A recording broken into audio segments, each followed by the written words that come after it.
Okay, hey, welcome in everybody. Hey, something a little bit different tonight. You know, it's gonna be a nice little casual horror conversation. Something I've been interested in for a while is kind of bringing in non-horror people to talk about horror things. And for those of you who've been watching for a while, know that I'm like a huge fan of Strongman and just fitness in general.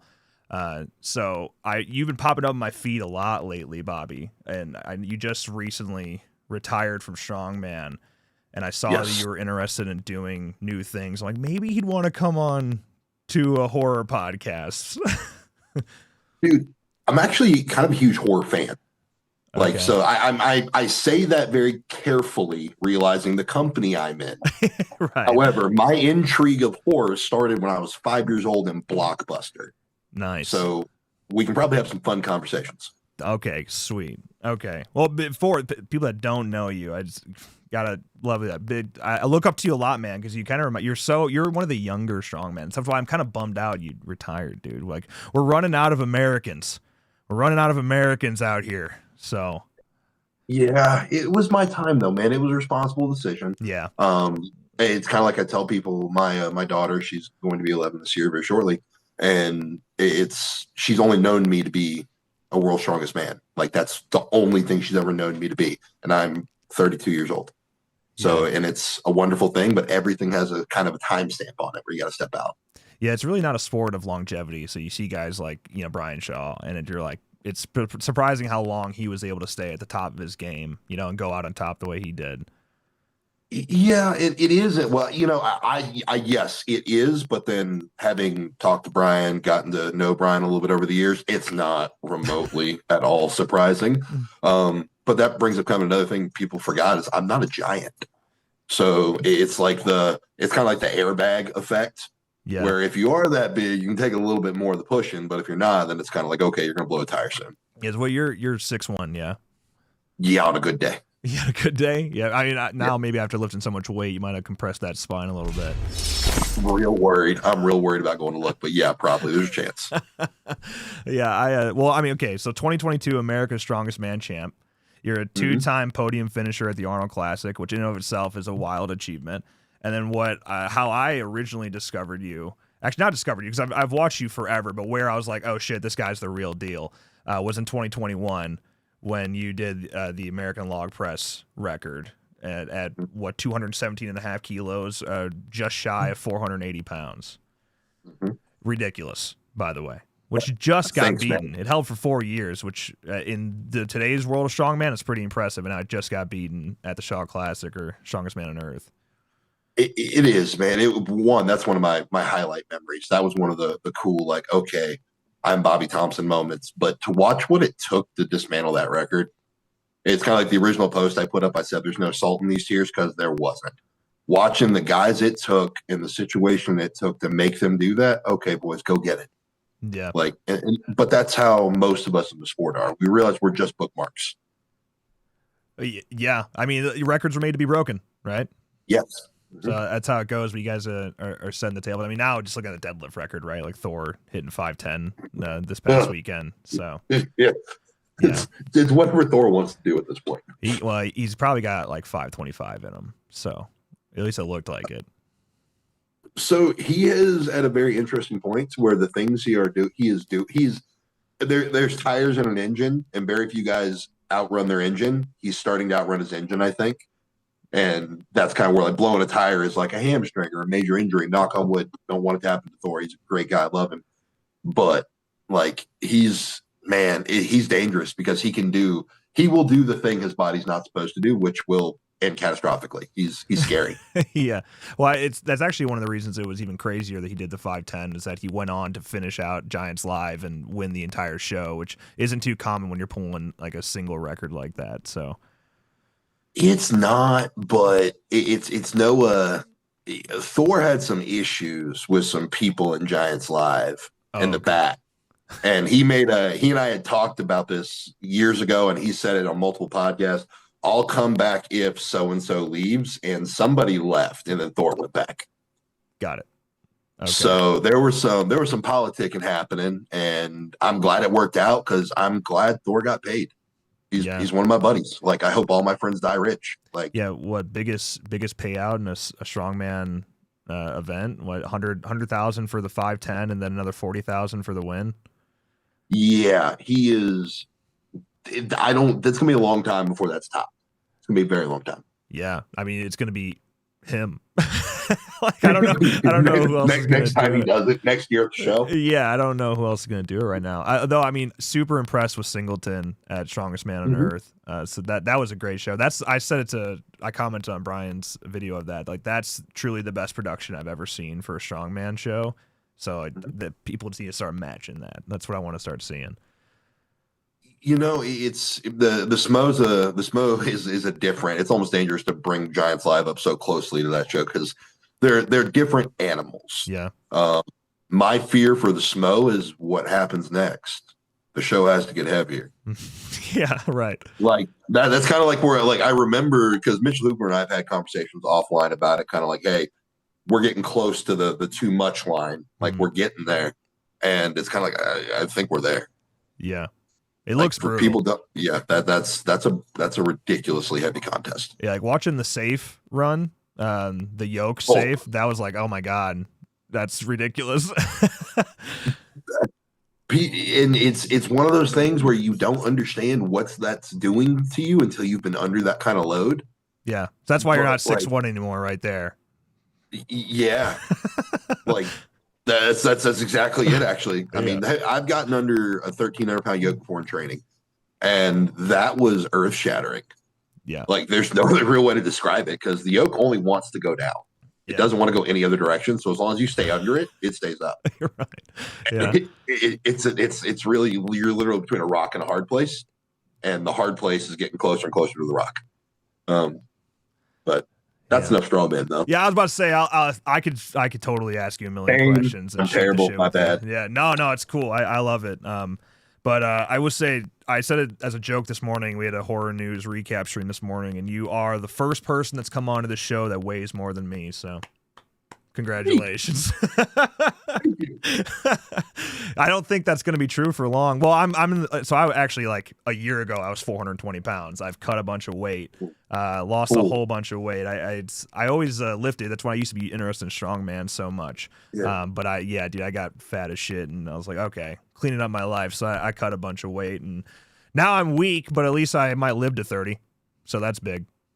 Well, there's week is relative. Remember that. Also, Evan Singleton did the same thing. I don't know if you know that much about Evan, but the first time I met Evan, he had like a Jared from Subway transition.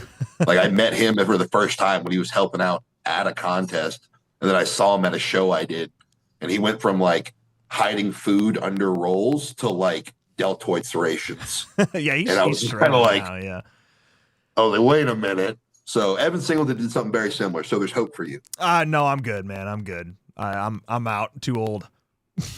Okay, fair. Yes. I'm too old to start now. It's all right. I just at this point I'm going for the beach bod. You know. Do it. It's so much easier. Well, yeah. What you're 330 now? So actually, right now I'm walking around about 323, 324 on the heaviest part of my days. Okay, sweet. My body's settled right at like 320 as of this week. It seems to be where it wants to be.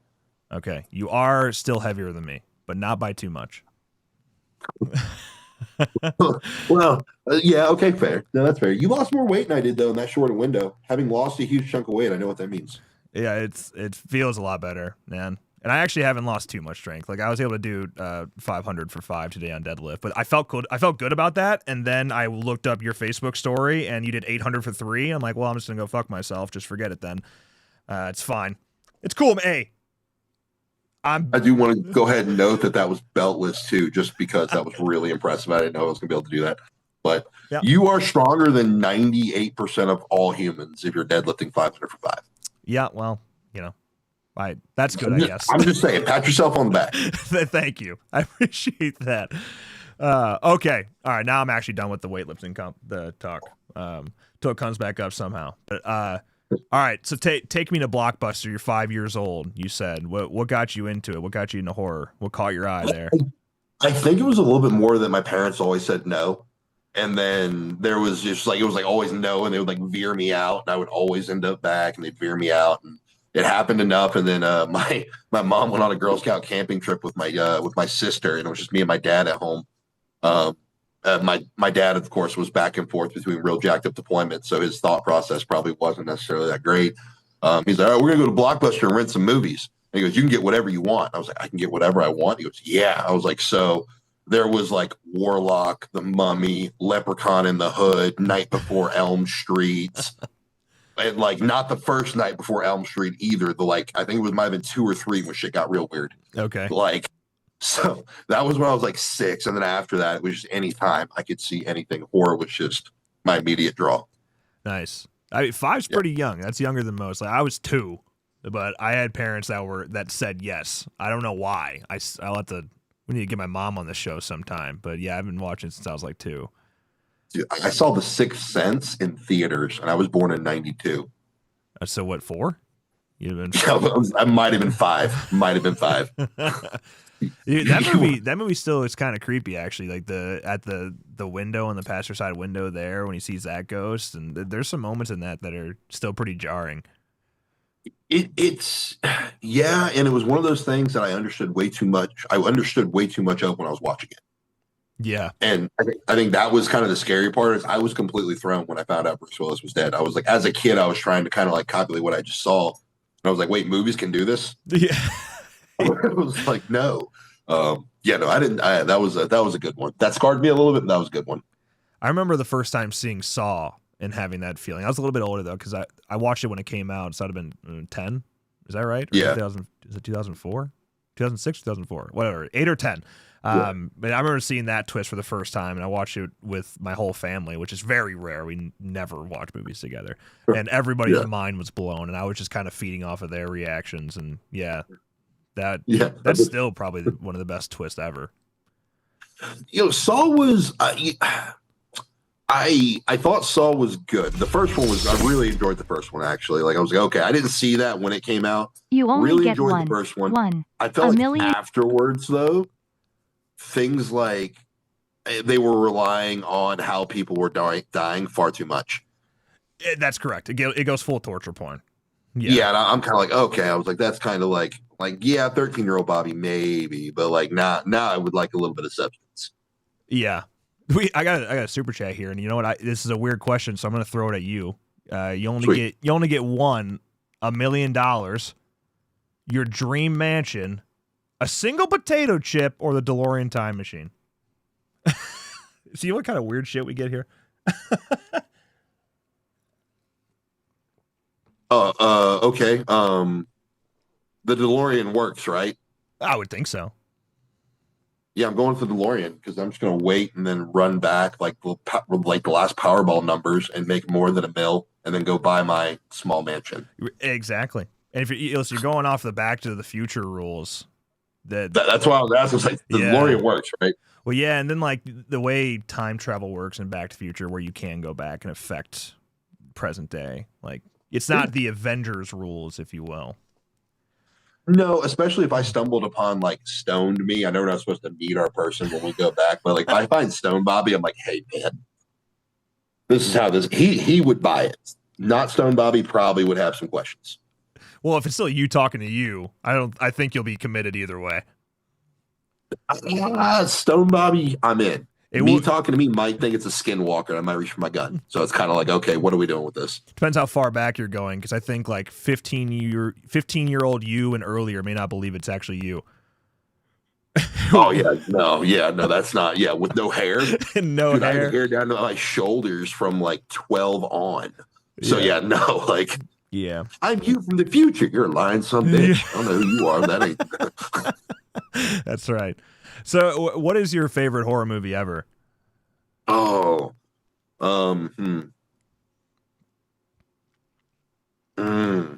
Okay, not for any character purpose.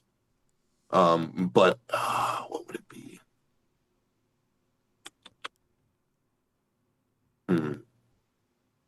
God, that's hard. Oh, that's terrible. Are you like a slasher fan, or you like the No, I'm not a slash. Well, yes and no. It depends. Like I can appreciate like the earlier slasher movies because they were like historical base marker for X, Y, and Z. But I feel like the modern slashers are kind of stupid at this point. It's like we can do better. We should do better. But to answer your question, I would say Insidious. Wow. Yeah, I would say that's probably one of my all-time favorites, only because I had never seen a movie like that before. I thought the premise was solid. I thought it was terrifying. I thought it was scary. I was like, oh, okay, this is good. Now if we have to if we get a little simpler with that, I'm always gonna if I have to kill one, keep one, I'm keeping Nightmare on Elm Street. Okay, nice. Right. So that's like when I laughed, I was like, for no character purpose at all, I really enjoyed Insidious. Yeah. Insidious is underrated, honestly, at this point. The ghost genre, we can blame Insidious, or you can blame The Conjuring and whatever. That trend that started with ghost films has been so overdone. Obviously, it still works. I mean, just this past weekend, The Conjuring: The Last Rites just broke the all-time record for opening weekend for a horror film. So, which sucks so bad because The Conjuring 1 I thought was fantastic. Yeah, I think it's incredible. I think it's actually the best horror film in the last 25 years, honestly. Honestly, I agree. I think everything after the first one was kind of like, okay, this isn't worth really pursuing. And so in my head, that kind of dings the first one a little bit. But the Conjuring was solid. Yeah, I'm a big fan of that one. What's cool about Insidious, though, and I think people just forget this because it's so scary, is that it's PG-13. Yeah.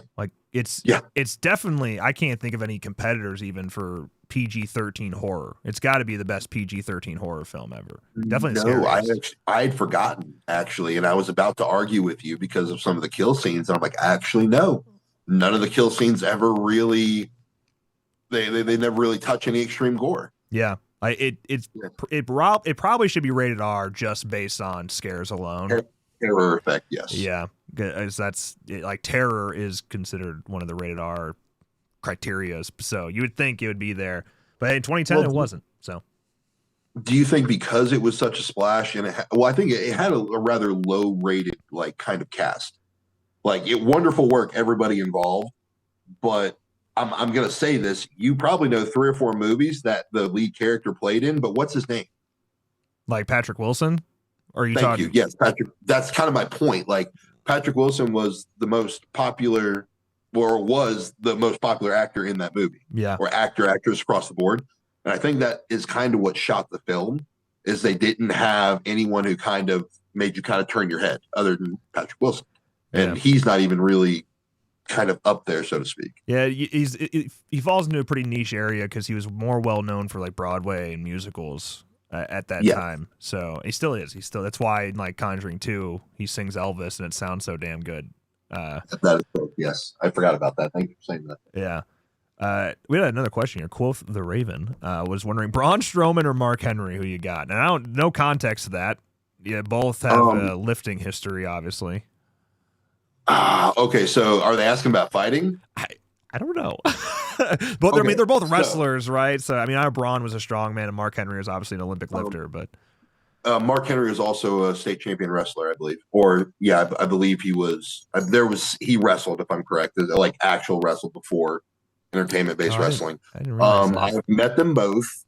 Braun Strowman's tough by reputation, but I've met Mark Henry, and I've seen him look at somebody like he's going to punch him in the mouth, and I was convinced he was going to punch him in the mouth. So in a fight, I might have to lean towards Mark, but I'm also going to say both those guys aren't going to fight each other. Yeah, I think I would put money both of those guys have zero interest in doing that. I've never met Mark, but I've met Braun, and Braun's one of the nicest guys I've ever met. That was kind of I've seen him in public interact with people more so than having spoken to him. And Mark, we talked just about everything. I could get him in a little bit of trouble, but I won't. So no, both are good guys. I would probably rather share a meal with Mark because I've talked to him more. Who's going to win in a street fight? I got to say Mark's probably going to do it because I think he's a little bit tougher, but I hope that never happens. Yeah. So, but that'd be fun, huh? I mean, you can get the Eddie Hall type MMA fight going on in there. Pujanowski in the Hall, but now Henry and Strowman. I would almost rather not see that happen than would see it happen. Or I need Eddie Hall not to fight a guy that's like 100 pounds lighter than he is and 12 years older. Yeah, I wasn't going to say it, but yeah. I tell you what, though, I was talking a lot of shit about Eddie ahead of time and said that Pudzianowski should dominate him, and then, yeah, he caught him slipping. You hate to see it. By all intents and purposes, Eddie won that fight. Yeah. Like, I'm not at all saying he didn't outskill Marius, a man who was almost 100 pounds lighter and 12 years older. Yeah. Like, that's just kind of what we're going to leave that at. Yeah. But he also got in the ring with Thor, so kudos either way. Yeah. I said I'd fight Eddie. I'm in. If it comes with a paycheck, I'm in. Okay, box Eddie or fight Eddie? Either or, I don't care if there's a paycheck. I'll get knocked out for a paycheck. I wouldn't want to fight Eddie because, like, Eddie's the kind of guy that would probably chew your head off. Honestly, if it was MMA, I'd have more confidence. Just because I know a little bit more. But I was gonna say, yeah, that makes sense. I was like, hold on, are we scoring points? Are we like, where are we here? Like, if we're scoring points, yeah, you probably, if you have a chance. But I was like, I'd be careful how I word this one. I'm pretty sure he'd just throw me across the octagon just like he did Pudzianowski, so it's fine. But I'd go down with it for a paycheck. There's not many people in this world I wouldn't fight. I just don't. That's fair. Go grab it, man. I'm not that tough anymore. I bounced for over a decade. I'm not that tough anymore. Yeah, you could easily make that transition now if you want to go get a, start practicing like judo, maybe something like that. I'm like, I've been hit in the face a lot, been punched a lot. Like I like it's kind of like I bounced for over 10 years, and it's just kind of like looking back at that. There was a time where that would have been fun for me, but now, man, like my elbows hurt. Like I don't want to throw a jab. I throw like I've fought enough people. I'm just okay. Chris just mentioned here that didn't Eddie fight two men at once in MMA? Yeah, he fought the they were both under 5'5", so it counts as one whole human. Yeah, it's funny because it often gets credited as him fighting little people, but I'm like, no, they're just short. They were normal size humans, just short kings, if you will. From where they're from, they're normal. Right. Yeah. That's what we'll say. Yeah. That fight was hilarious, though. That whole event was hilarious. Now I'm all in on that promoter. I'm all in on that. They put on the funniest cards ever. It was like something you'd see on old Pride fights almost. Yeah. Kind of like that. The freak fights. Yeah, it was like like the old freak fights back in the day. I don't want to call them that, but that's what they call them. I tell you what, something I've been obsessed with lately is going back and watching old UFC fight nights. Like the first 10, I think it's only the first 10 are on. And man, you get some buddies together and just watch tournament style UFC fights. It is the most entertaining thing ever. But yeah, back when they could make up their fight records, so you had guys who went out and bought keys and said they were like 103 and like 100 fights and 98 wins, and then the guy can't throw a punch and falls down on the canvas. And then there's no rules. At least like the first 4 UFCs, like basically no rules ever. Like they were punching each other in the nuts. They were taking they're pulling hair. Yeah, just horrible. And then obviously no weight classes in those first tournaments. So like they would take sumo guys against like just jiu-jitsu guys that are 140 pounds. And I saw multiple 500 plus pound dudes get knocked out by like 180 pound dudes. It was pretty wild. Yeah. And you know what? A decade's worth of bouncing. I can contest the men that are between the heights of 5'10", 6'1", 180 and 220 are not fun. Yeah. Like scrappy. if they're within that window, it's automatically like, shit, you're just heavy enough. You could be fast. Yeah. Still scrappy at that size. Right. And it's like, damn it. Like, okay. So I could agree. Like, yeah, it is funny as shit to watch, though. I tell you. Oh yeah, kicking in the face with shoes on. That's another thing that you'd be down your knees and they could full on punt you in the face. That's how that American sumo wrestler like lost his tooth to like that Taekwondo guy because he couldn't get up off the ground. He got kicked in the side of his face and his tooth went flying into the audience. Yeah, it was you can like find like John McCarthy because that was like the no rules thing. That was like for him too. Like they initially had told him like, hey, you don't stop fights. Like if the guy's unconscious or they throw the towel in, that's when you stop the fight. And then like so after the first 2 or 3, they said, okay, hey, we tell you what, stand him up if this is happening or if somebody's bleeding profusely, pause it. Yeah, he started standing people up after Ken Shamrock fought. I'm zoning out his name, the jiu-jitsu guy. Royce Gracie. Yes, thank you. Yeah. Gosh. Yeah, after they had 35 minutes of laying on top of each other, they're like, you know what? We're going to stand people up now. But it was kind of cool because that's what it took. Like watching Royce Gracie when he first, like I love that. I love like the wolf in sheep's clothing, where it's like the skinny tan guy with like the nerd haircut and the oversized gi and the cool soft belt. It's like, oh, what's about that? Oh, Jesus, that guy's sucking on his toe. Yeah. Like that just went 0 to 60 so fast. He'd even be more fun to watch. I think he'd be even better if he didn't have to wear gi, if he would have just gone without it, because he wasn't. I mean, he got a couple chokeouts using his own gi on somebody, so I guess he had its moments with it. But yeah, but it's kind of like the gi would have been useful if it had come halfway off. Yeah, I would assume so. But no, that was the original UFC. Those were scary days. Yeah, good times. Yeah. Okay. So circling back to Insidious, do you liked the sequels as much? Unfortunately, no. Yeah. Like it wasn't. I feel like if I can be so actually. Oh, okay. The PG-13 rating doesn't make sense for the first one. It makes sense for the ones that come after. And I wonder now if they dampened the sequels to try and maintain that PG-13 rating because of overall potential viewership. You know, I don't know if they even maintained it. I don't remember. I would be curious because I don't remember the sequels being remotely as scary. Let me just go through freaking all of these. Insidious Chapter 2. My goodness, why is there... Where's the rate? No, it's still PG-13. Okay. Yeah, I bet you. Okay, so yeah. Yeah, so I like the first two quite a bit. Because I saw the second one in theaters. I remember really enjoying it in theaters. The third one was all right. I respect the third one because Lee Winnell directed it, and you know, Lee Winnell being the original writer for Saw, I had a bias for him. And I think the Last Key is super underrated. I don't know. The fourth one, yeah, where it focuses on Elise. Yes, and then I'm going to be honest. I enjoyed. I believe it was Spiral. I think it was called. Was it Spiral? I enjoyed Spiral more than Saw. But that's a crazy take. You know, I'm going to be honest. I enjoyed Spiral more than Saw. Oh man, that's a crazy take. Yeah, because Spiral gets a lot of hate. I will say I'm like a slight defender of Spiral. My buddy that I do the show with, Nick, he hates Spiral. I think you guys hate Spiral because you're true Saw fans. I enjoyed the first one and appreciated it, but I wouldn't say I'm a Saw fan. Like, it's like I appreciate it. I know I'm hurting your feelings. I'm not trying to. No, it's fine. I'm used to these hot takes. These fuckers hit me with them all the time. Well, and like I said, I'm careful of who I say I'm a fan around. Now, I don't want to switch directions on you, but I am going to ask about one, and you either saw it or you didn't. Green Inferno.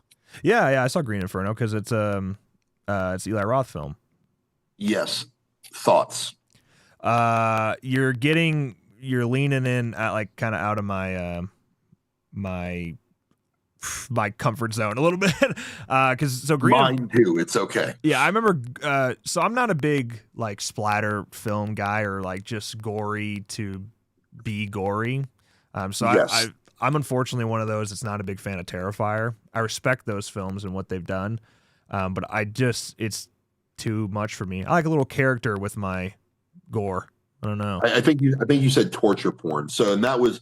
I was. That's how I'm gauging like where we might meet and disagree. I hated the Green Inferno. The only reason I stayed in the theater is because a chick was sitting next to me, and I wasn't about to be the reason we had to leave. Yeah. I thought the Green Inferno was absolutely terrible.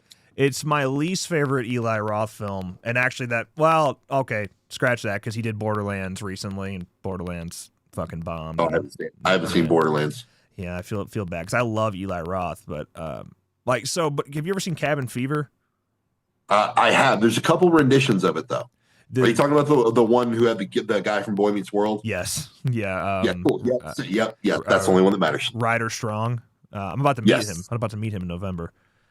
Oh shit. Yeah. But Eli did that movie, and like that is pretty gory too. But I don't know. It's got enough character there and like actual arcs and character arcs, things to give a shit about, that I can get past it. It does, and then I think it makes you it kind of like it it's weird, right? Because I have to think about when I saw that, and I was at a movie like obviously like boobs are great, right? But especially in horror movies, there's a specific age where you're like titties in a movie are a reason you're watching it. Sure. And I look at that movie and I don't think it got enough credit for the back and forth pull. And I mean throughout the whole movie, because we go from the special needs kid with long hair who turns into a ninja. Yeah, right. To skin eating virus. Yeah. To we're the last two alive and her skin's falling off. Yeah. Like I really like, that's what I like. I again, I don't like torture porn. I don't like the over induction of gore. But that movie pulled you a lot of separate directions at one time, and I don't think it got enough credit for that. Yeah. I don't mind body horror. I don't mind shocking things. It's just when that's all it is and there's no other substance to go with it, it loses me some. And yeah. Do you think that's where like the modern kind of campy horror kind of peaked? Well, what's modern campy horror? Honestly, I'm gonna call that rendition of Cabin Fever almost campy. Because I think a good example of that, of modern campy horror, would be like Hatchet. You ever seen Hatchet? I've tried. I can't. Like, I've tried to watch it. I love those movies. No, I get it though. It's not for everybody, because they're leaning hard into the 80s camp. Like, they know what they're doing. But that movie ultimately like didn't get me into filmmaking, but it got me, like, it introduced me to Adam Green, and Adam Green, I think, inspired me a lot to commit to going to like college and studying film because of his story. Okay. So I got a little bit of bias there. And then Kane Hodder plays Victor Crowley, and I love Kane Hodder too. That dude's a stud. This is why I said I'm careful with when I said I'm a huge horror fan. I was like, I am, but I'll be real careful here about what company I say that in. Yeah. Listen, there's an extra level of nerd in here. I get that, but we also, I think most people understand. Like, you are listing off movies that 99% of your casual horror fan could never do. So that's a big dude. Honestly, even knowing Cabin Fever is like, all right, you've seen Green Inferno. So you say you saw Green Inferno in theaters? Yeah, I was, and dude, it was so fun, man. All right, you signed on for something here. So I was hanging out with this redheaded goth chick, and I was trying to impress her, and she was into like all like the Halloween and death, and had like the skulls, and I'm like, well, I like horror movies, but like, man, and then like Green Inferno was out. I was like, I wasn't even gonna go see it because I looked at it, I got online, I'm like, no, cannibals, I'm good. Like, it's not cool, but I'm like, that's just I'm all right. I went with her, and that was like the only reason I went to see that movie was to impress that girl. And we left, and we get in the car, and she immediately started complaining about the movie. Nice. So, like, yeah, I didn't go see Green Inferno because I thought it was a good idea. There were other things in play that were just terrible motivators. Yeah. I didn't even because man, did it do a full release? I feel like it didn't. I feel like it would have got select theaters. It said it was because we have 2 theaters in town, and it did not play in both theaters. Okay. Yeah, I think at one point in time it was even saying only in theaters because they weren't streaming it anywhere. I don't believe. Yeah, that was a different time because that would have been 2000 or early 2010s. Yeah, I can't remember when that came out. It was one of those weird ones where they said like you're only going to get to see this here in theaters, and it's like, okay, well, sure, like knowing what we know now. But yeah, it was not played everywhere. I saw it in theaters. You didn't miss anything. Yeah. Have you seen Thanksgiving? I've seen bits of it. I want to say I was on a plane and I was watching it. I fell asleep when I was watching it on the plane, but like I was coming back from a contest and was exhausted. Sorry, go ahead. That's another one I would call modern campy horror. I love that movie, so I will say bias on that one. That's another Eli Roth film. I want to see it for the cooking scene alone. I'm not gonna lie. I'm watching that. I was like, this is gruesome. But when they bring the woman out on like I'm like, okay, like that's new. That's cartoonish, but I want to see how that's executed. Yeah, it's not too bad. It's like not too gory or anything. Like it's Okay. There's one moment in particular with that scene where it's like, oh, yeah. Actually, so I'm working on this new show called Scary Strength. Well, like I said, I'm trying to combine this fitness world and this horror world a little bit. But the idea is basically to take hot ones, and instead of hot wings, it's working out with somebody. And I'm trying to hit horror icons. And the first person I did was with Alex Armbruster, who plays John Carver in Thanksgiving. So, man, Okay. I learned so much about that movie recently. I tell you what, Patrick Dempsey plays John Carver a lot more than I thought, and that's fun. Yeah. Patrick Dempsey is a stud. Do you think that it's random that a lot of those characters are found to be in fitness or large guys, or do you think they're selected for that purpose? Well, in Alex's case, it was interesting because Alex is not the biggest dude in the world, very in shape, but he's only like 5'9". I think in his case, he was standing in for the role because Patrick Dempsey didn't want to work. Not that he didn't want to, but it was up to him whether or not he wanted to do a night shoot or not. So Alex stepped into the costume, and yeah, he ended up being great at it, and they kept him in there. But a lot of times, yeah, that's what it is. You know, if you look at Kane Hodder who played Jason in F-13 Part 7, 8, 9, and 10, like that was, yeah, he had the look, he had the size, and like Derek Mears, another good example of somebody who's 6'5", 230, 240. I think it just helps. Well, not to take a step further, you mentioned your buddy. You're like, well, I think he was standing in, or he's 5'9", he's standing in. It's like, yeah, but there's a long slew of the horror bad guys who are in really good shape and really into fitness, and or they're big. Like, is there some kind of like psychopathy desire there? Like, you have guys wanting to play those roles that are in shape so constantly? I don't think it's so much that. I think what happens, I think stuntmen are often just in good shape. I think that's fair. Okay, yes. And then stuntmen often also get picked for those roles because they can take the bumps too. So they go in and they can take the bumps, and then they also like having a big guy as Jason Michael, whoever it may be, Leatherface, etc. That's just something that adds to the intimidation factor. I agree. I think that makes. I think that makes other characters and realistically the creative of other characters that aren't that large a little bit more impressive, because I didn't realize till you said now, and I've said it too, most of them are large by standard, and then we have guys like Freddy, right, who like, and we saw Freddy versus Jason, as terrible as that was. Like we saw that, and we saw the size discrepancy there. And say, okay, so you bring up a point, and I was like, but how many of those guys are there that aren't that built? There's not. I mean, Chucky. Okay. Well, okay. In terms of like, I mean, like John Carver's not that big. No. But yeah, Ghostface. Like Ghostface has never been an overly big guy, tall, because like Matthew Lillard, is like 6'5", and yeah. So there's like that. But yeah, they've always been skinnier characters. I always say if I can't cosplay them, then it doesn't work. And there's a lot of guys I can't cosplay. So I'll tell you what, here's like Michael is pretty small. He's only 5'10", like 180 in the first movie. Really? Yeah, he's small. It's Nick Castle, and he's a pretty small dude. No, you're right. They didn't make him big until the newer renditions, and they gave him. Yeah. Okay. Yes. Yeah, it's really not even in the original franchise. He's really not big anywhere. He gets a little bit bigger in like Halloween H2O. He's like I think Chris Duran is like 6'3", 220-ish.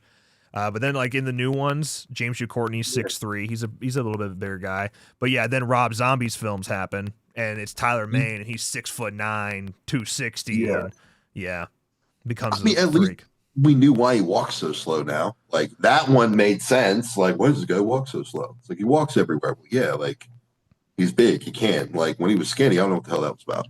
Well, I that's one of the things I like about that. So that's my favorite movie of all time.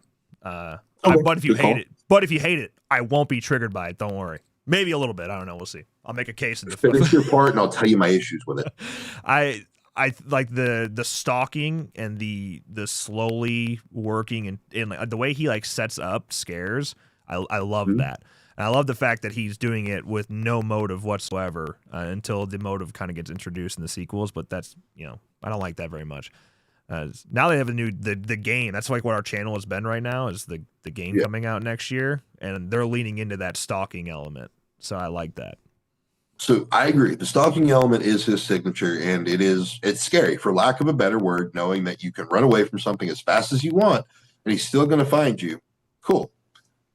But I know that Bobby now at 6'1", 320 pounds, if I see, the beginning or original Michael Myers like stalking me from behind, if he doesn't have that knife, I'm taking my chances. But he does have the knife. Not all the time. He doesn't. Okay, guess what? Then I'm going to my car and I'm taking my chances. Yeah. Like, we've seen how that plays out, but like, that's my only issue with that. It's like, I think about that and I was like, depending on the movie we're in. Dude, I did an entire video dedicated to this for members. It was a tier list of which horror icons could I beat in a fight. And yeah, like I'm the same way. It's like, really, like he's 5'10", 180. Like I'd take my chances. I would lean in my favor. But hey, listen, Michael was shot 6 times. He was shot in the heart. This man is not human. He's not. But no one ever. I'm not saying no one ever did. But first off, decapitation is always the only solution. I don't know why this is always a confusing part. Like bullets are pauses. Decapitation is how you stop things. But that's neither here nor there. And it's like, I'm sorry, I'm going to hit that guy like a truck. And unless he slides that mask off, and that's Boyce Gracie under there, I'm not really too concerned. Well, that's another thing I like about the original Halloween, though, is they take his mask off, and it's just a regular ass dude. And I like that. It's this weird balance between, is he human, is he supernatural? And you're just not sure. And that's fun. I agree. I do. I think, is he human? Is he? Yeah, they almost answer that question without answering that question. If that were to be a thing. Well, yeah, I mean, he gets shot 6 times and falls off the balcony and is gone before they go and check where he is. So all I'm saying is, tornadoes would pick people up and drop them out of the sky. People were fine. That's just all I'm saying. Were they shot 6 times before they went into the tornado? Well, that is certainly a variable I don't believe can be accounted for. I mean, have you seen the new Halloween films? Have you seen like Halloween Kills and Halloween yeah. Because you get to Halloween Kills and it's full on bullshit. And he's stabbed in the spine and just walks it off, and yeah. That's also where some horror, and again, I try not to ever apply like reality to horror movies, because then it starts to ruin it. Yeah. But I see things like that. Now I'll say even big Michael Myers, like I'll take my risk. I'll take my odds on him. Now, have you seen The Collector? Yeah. I want no part of that dude. Yeah. Anybody that wears leather, I'm out. Well, yeah. Like that's one. Thinking like not to drag us a separate direction, but like, I'd go hands on with Michael Myers. Yeah. Like, I'd run that risk. That one, like, again, though, he falls into that 5'10", $180 range. But he is scrappy. He is, man. And like nails, like stepping on nails coming down the steps, I'd be a wuss after that anyways. But yeah. Did you see those? What did you think of those? They're super underrated. Yeah. I agree. Just patiently waiting on yet another sequel, please. I think that's another one that didn't attract the right cast to make it a big deal. It should have, but I just, and again, I'm not saying they weren't talented. I'm just simply saying it didn't bring in an A-lister that probably would have, unfortunately, pushed a really good story in the limelight. I think a lot of it's timing. Like Terrifier, in my opinion, all right, if anyone's going to clip this, take out of context, I just think it's far inferior to a lot of the horror. I think Hatchet's significantly better than Terrifier, in my opinion.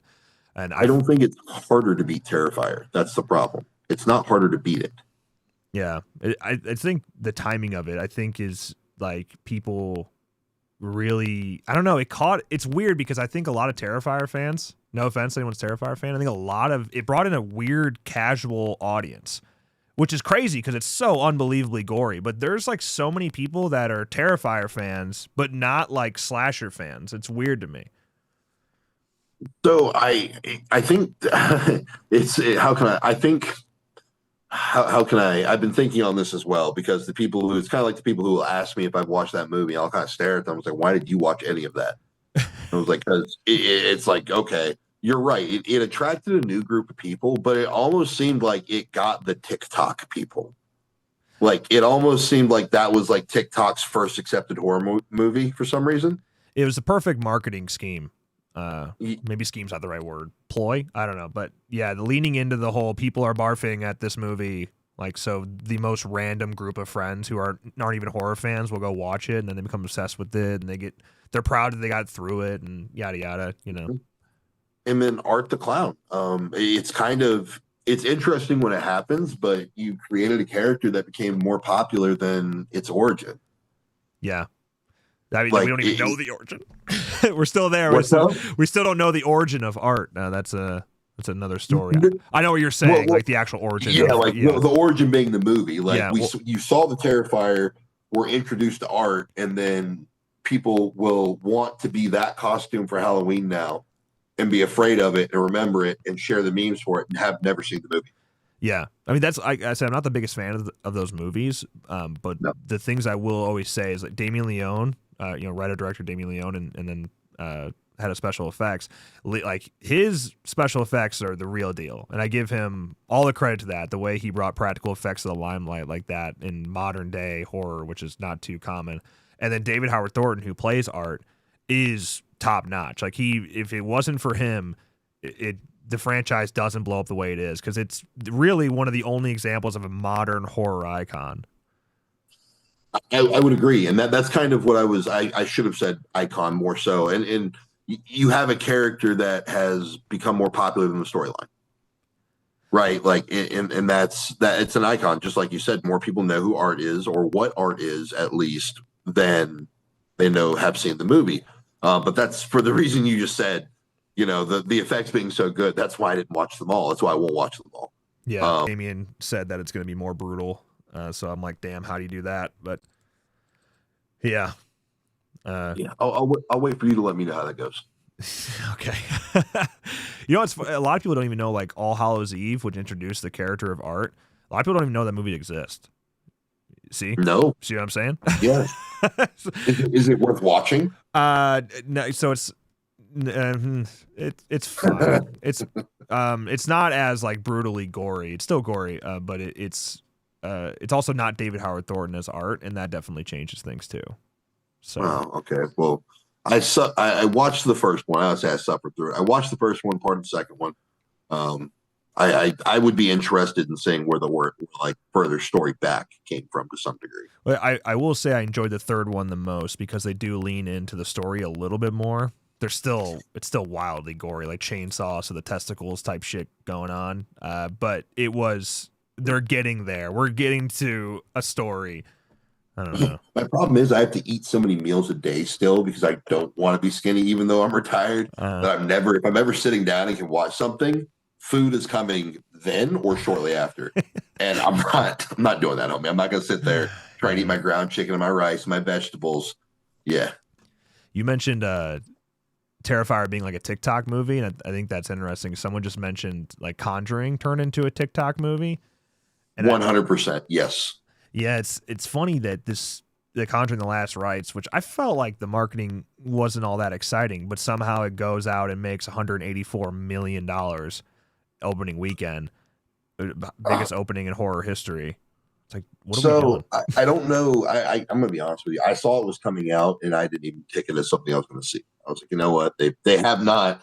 They've gotten worse. I'll go back and watch the first one periodically just because I enjoy it that much. But the other ones I have not. The Devil Made Me Do It. Like, I thought that was kind of like, Yeah, it kind of sucked. But I will say they have marketed well for it, because they've got a priest out in front of, the movie theater, and I think people are also to some degree hoping for like a greater tie-in to like all of the stories. If you look at like Annabelle and all the all the spinoffs that have come with it. So I could see why people would go see it, because they are hoping for a different thing. There's a multitude of things you could hope to get from that movie. Yeah. I think films like The Conjuring at this point, it's just like Terrifier, where they, with their marketing, they are targeting a younger audience, who is like your date night teenagers or kids that just want to see something scary and get punched in the face with jump scares. So I think a lot of the money they're making is a direct result of that, because I think your big horror fans will see it, but they're not nearly as excited as your casual horror fans. No, but you bring up a very valid point. I mean, they say now it might be part of my generation or our generation or the next one in, but with how they're entertained by what happens on screens, like being on social media influencer, whatever the hell that is, means. Like, I look and I can see on my videos how long people pay attention for it. And that average time, we're even told, Instagram will tell you the average time somebody's going to watch is like 15 seconds. Yep. Paying attention for 5. So if you don't have something drastic happening on the screen every bang, bang, bang, bang, bang, they're probably going to start losing attention just because that's what they're used to. That's why we started doing, because our content is driven on long form content like this. Yeah. At least now it is.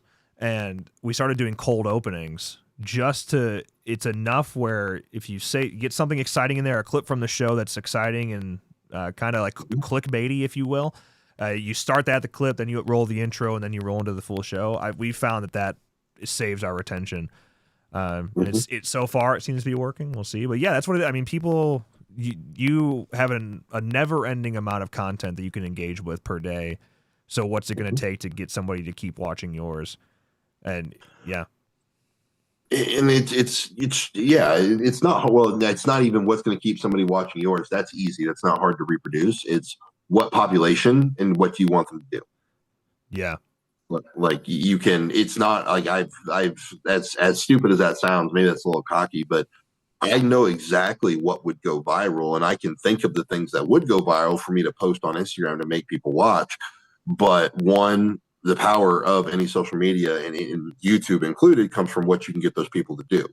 Can you get them to subscribe? Can you get them to comment things, good questions on the super chat? Right. Like, so yeah. Your favorite all time, you said your Halloween, right? Halloween's your favorite all time. Yes. Okay. I would assume that's because the mask in the back probably does you solid. Yeah. That mask is stupidly expensive.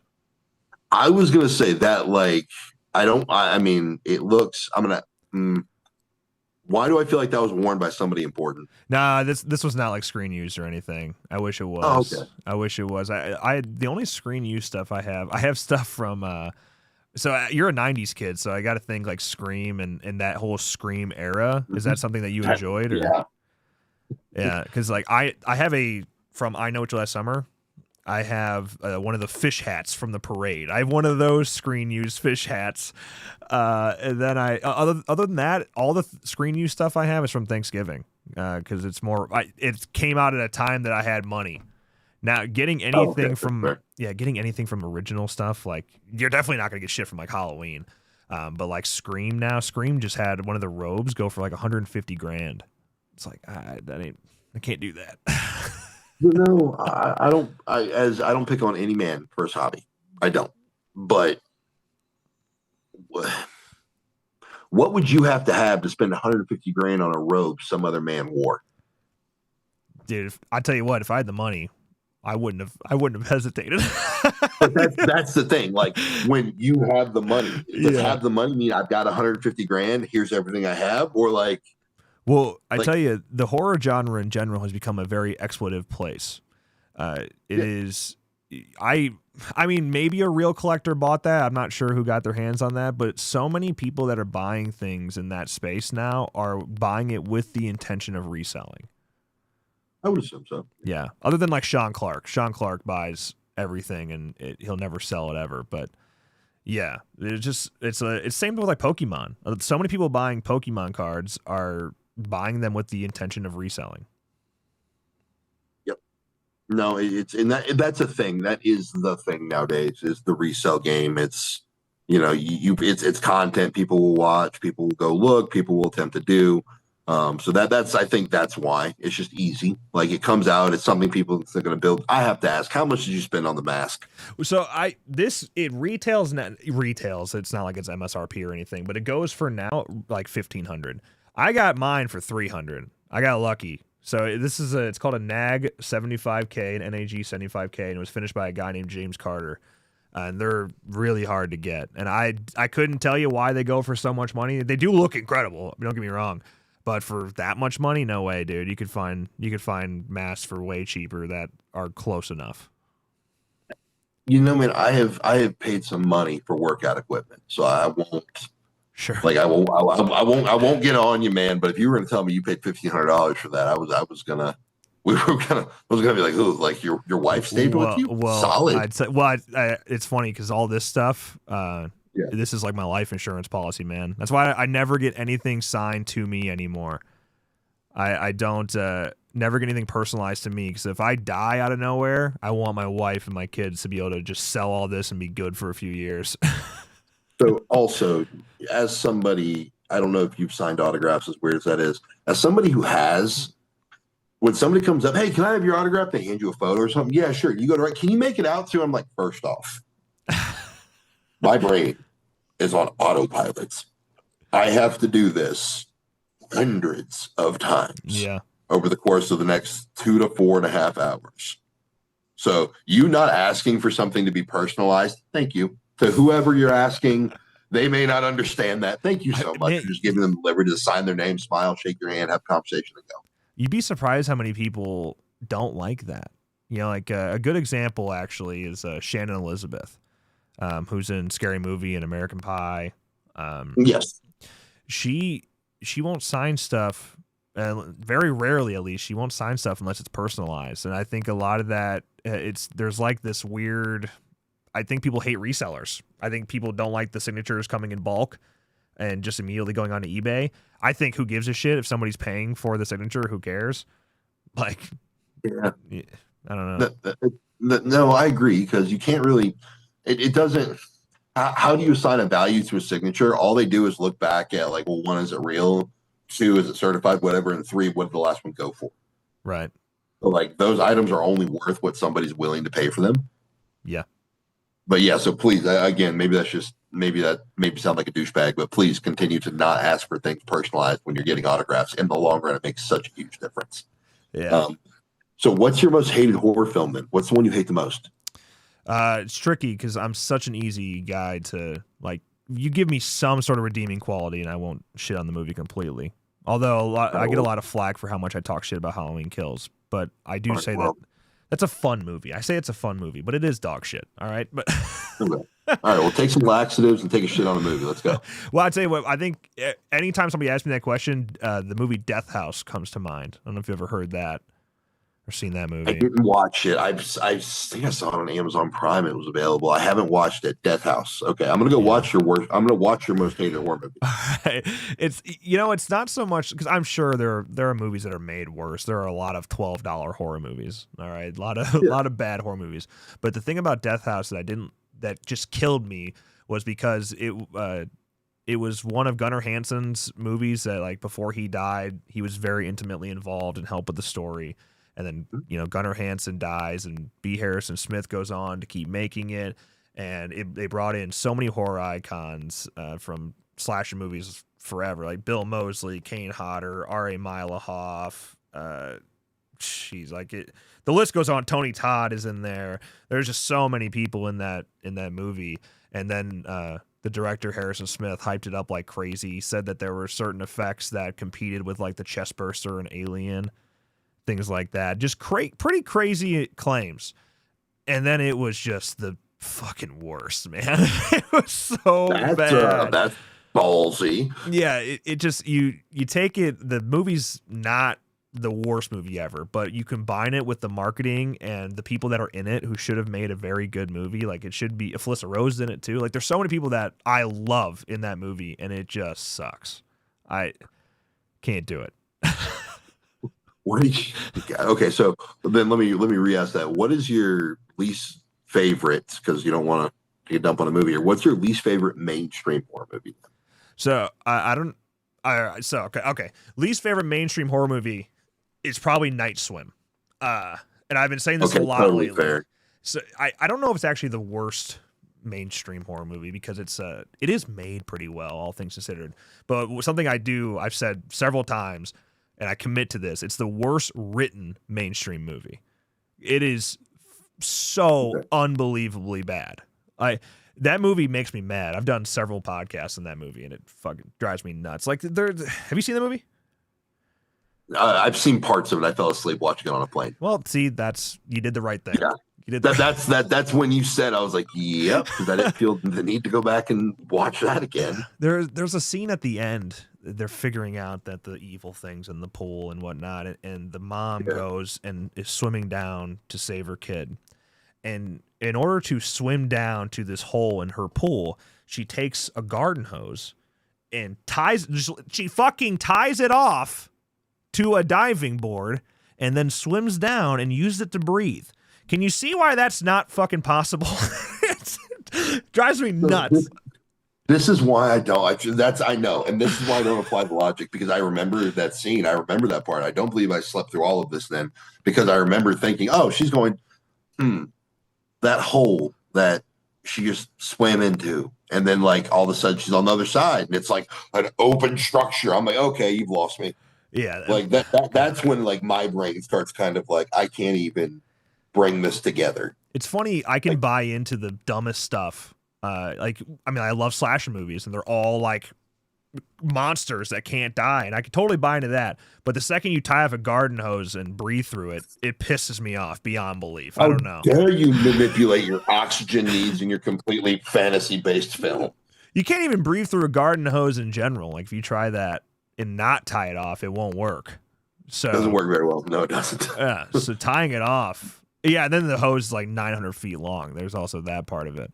I thought she was going to tie it to her hip. A lot of dimension issues. Yeah. I thought she was going to tie it to her hip, and then like she uses it to get back up quickly to the surface. But no, she breathes through it.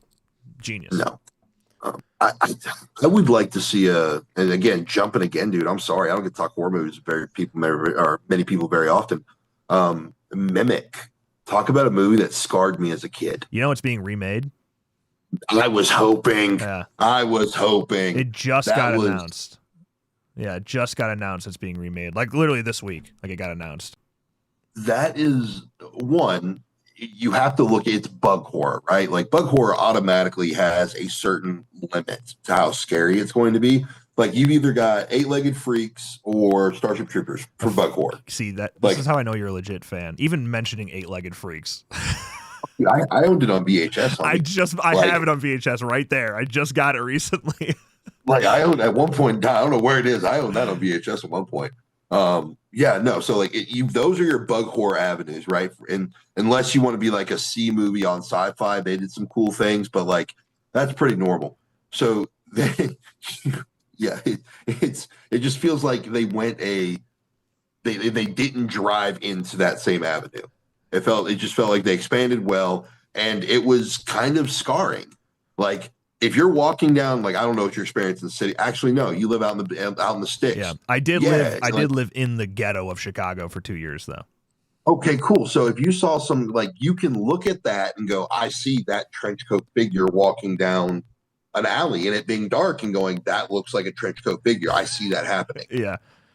Right. And then it's like, oh, and that's what, like, there hasn't been a bug movie that has really crossed into that realm of you scratch your head and go, I might fall for that. If that happened, I might fall for that. Yeah. Like that was cool. I thought Mimic was great. The second one was even solid, which was weird because sequels normally jack up. Like the sequels usually don't follow well. Yeah. Which sequels do you? Sorry, go ahead. Which sequels do you like? Like which ones stand out to you? Because there are some that you could even say are better than the original. I can make a couple cases for that. The Collector, for one. Yeah. I love the God. I can't remember his name. Who was the gentleman that played in The Collector? He was the good guy, the burglar who got caught up in the shitstorm. God, I can't remember his name either. Yeah, but like I really liked his character development in it. because I feel like just looking at what that guy was a bug. Like that was his thing. He was a predator. He was a bug. Um, Watching that guy change roles from something that was being hunted to something that was intelligent to something that started hunting. And it wasn't overly chaotic. He didn't become a badass. It was legitimate character development based on distress. And I was like, that's fucking solid. And excuse my language, sorry, my bad, man. No, I was like, no, I'm so much worse than you. Go ahead. I try not to. I'm trying hard. Like I don't care, dude. yeah, no, it's just I thought that was solid character development. I really enjoyed the ride that character took. I think he almost deserves a more of an anthology, not anthology, excuse me, whatever a 5 series is. I would like to see like a 5 series for the collector. Like I feel like that could be something that could have been taken quite a bit further and not screwed up. Yeah. Yeah. Yeah, I agree. No, that's a good one. I think like, since you mentioned Nightmare on Elm Street earlier, I don't know if I believe what I'm about to say, but you can make a case for it. I think Dream Warriors, you could say, is better than the original. I don't think I actually believe that. Depends on the day. I don't know, but I think the Freddy, like obviously we have, this is kind of why I like Freddy so much. All of those movies, if you see the original and it's like, okay, and then you see 2 and 3, it's like, all right, you look at how they're written and they're very different.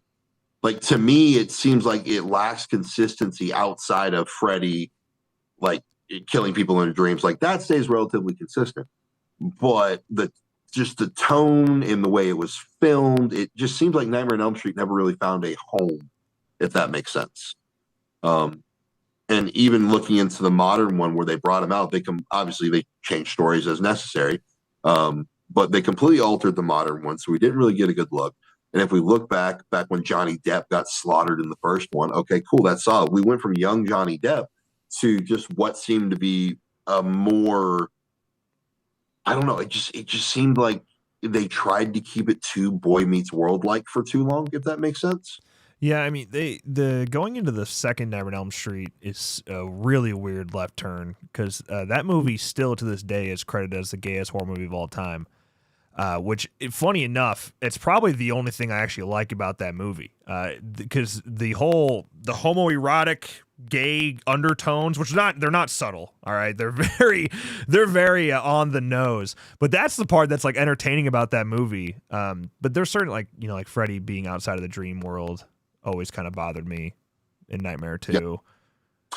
I do you feel like with the modern one, I feel like you were scared and hated Freddy and when like the originals, right? But then when they came up with the most modern one, where we got a little more backstory, where he was the maintenance guy at the school, and like I feel like they painted Freddy as too much of a victim. Yeah, I mean, what the remake does differently is that they confirm he's a pedophile, and that's something that the original franchise never did. So yeah, I mean, it's I don't know, it's not very subtle. Like I think people try to justify and say he's just a child murderer as if that makes it any fucking better. I don't know, but yeah, I feel like they humanized him too much. Not by like, I feel like there are ways they could have said, by the way, he was a fucking pedophile. That's why he was so evil. But even then, like we already knew, if you watch the originals, Freddy he was the byproduct of like, what was it? Like 101, like crazy criminals raped his mom in a jail breakout or something. We already knew where Freddy came from. Yeah. Like I don't think we needed to like humanize him and show him crying and burning and running and acting scared and making him look pitiful. I felt like they were trying to make you feel bad for him. Like, no, we know why he's messed up. I mean, they're playing this weird kind of character with the remake, and this is, I don't know if I like this or not. I don't know. I'm back and forth on it. But what they're doing in the remake is they make him seem so innocent, and they have him get chased down by the parents and with Jackie Earle Haley, and just his performance is great there. Actually, he's the best part of the movie. And people give him shit because he's not Robert Englund, but I think he's the best part of the movie. He acted very well. I'm not taking away from that. He acted very well. Yeah, but yeah, they make him feel really innocent. You feel bad for him, and then they they're like, oh, by the way, here's his secret room, and here are all the photos of the kids that he was molesting, and yada yada. So they try to like twist it on you and make you be like, oh, he deserved it. Oh, right. They did, but I just, again, that whole undertone of it, like, it seemed like they wanted to make you mad at the parents. Like they had like the hyper aggressive aggro dads, which was fine. I think there were two of them. And it's like, you're trying to paint that guy as an asshole, which he is. That's his position in the group. But I shouldn't think that guy's still an asshole when he's killing Freddy or trying to. Yeah. So they missed a solid opportunity to really piggyback off Wes Craven and what he had done before by simply going, okay, this is a bad guy. We're going to make the dads heroes. They're going to walk out. They're going to look at each other and say, well, we did what we had to do. And then you close it with something ominous, proving Freddy's coming back from hell.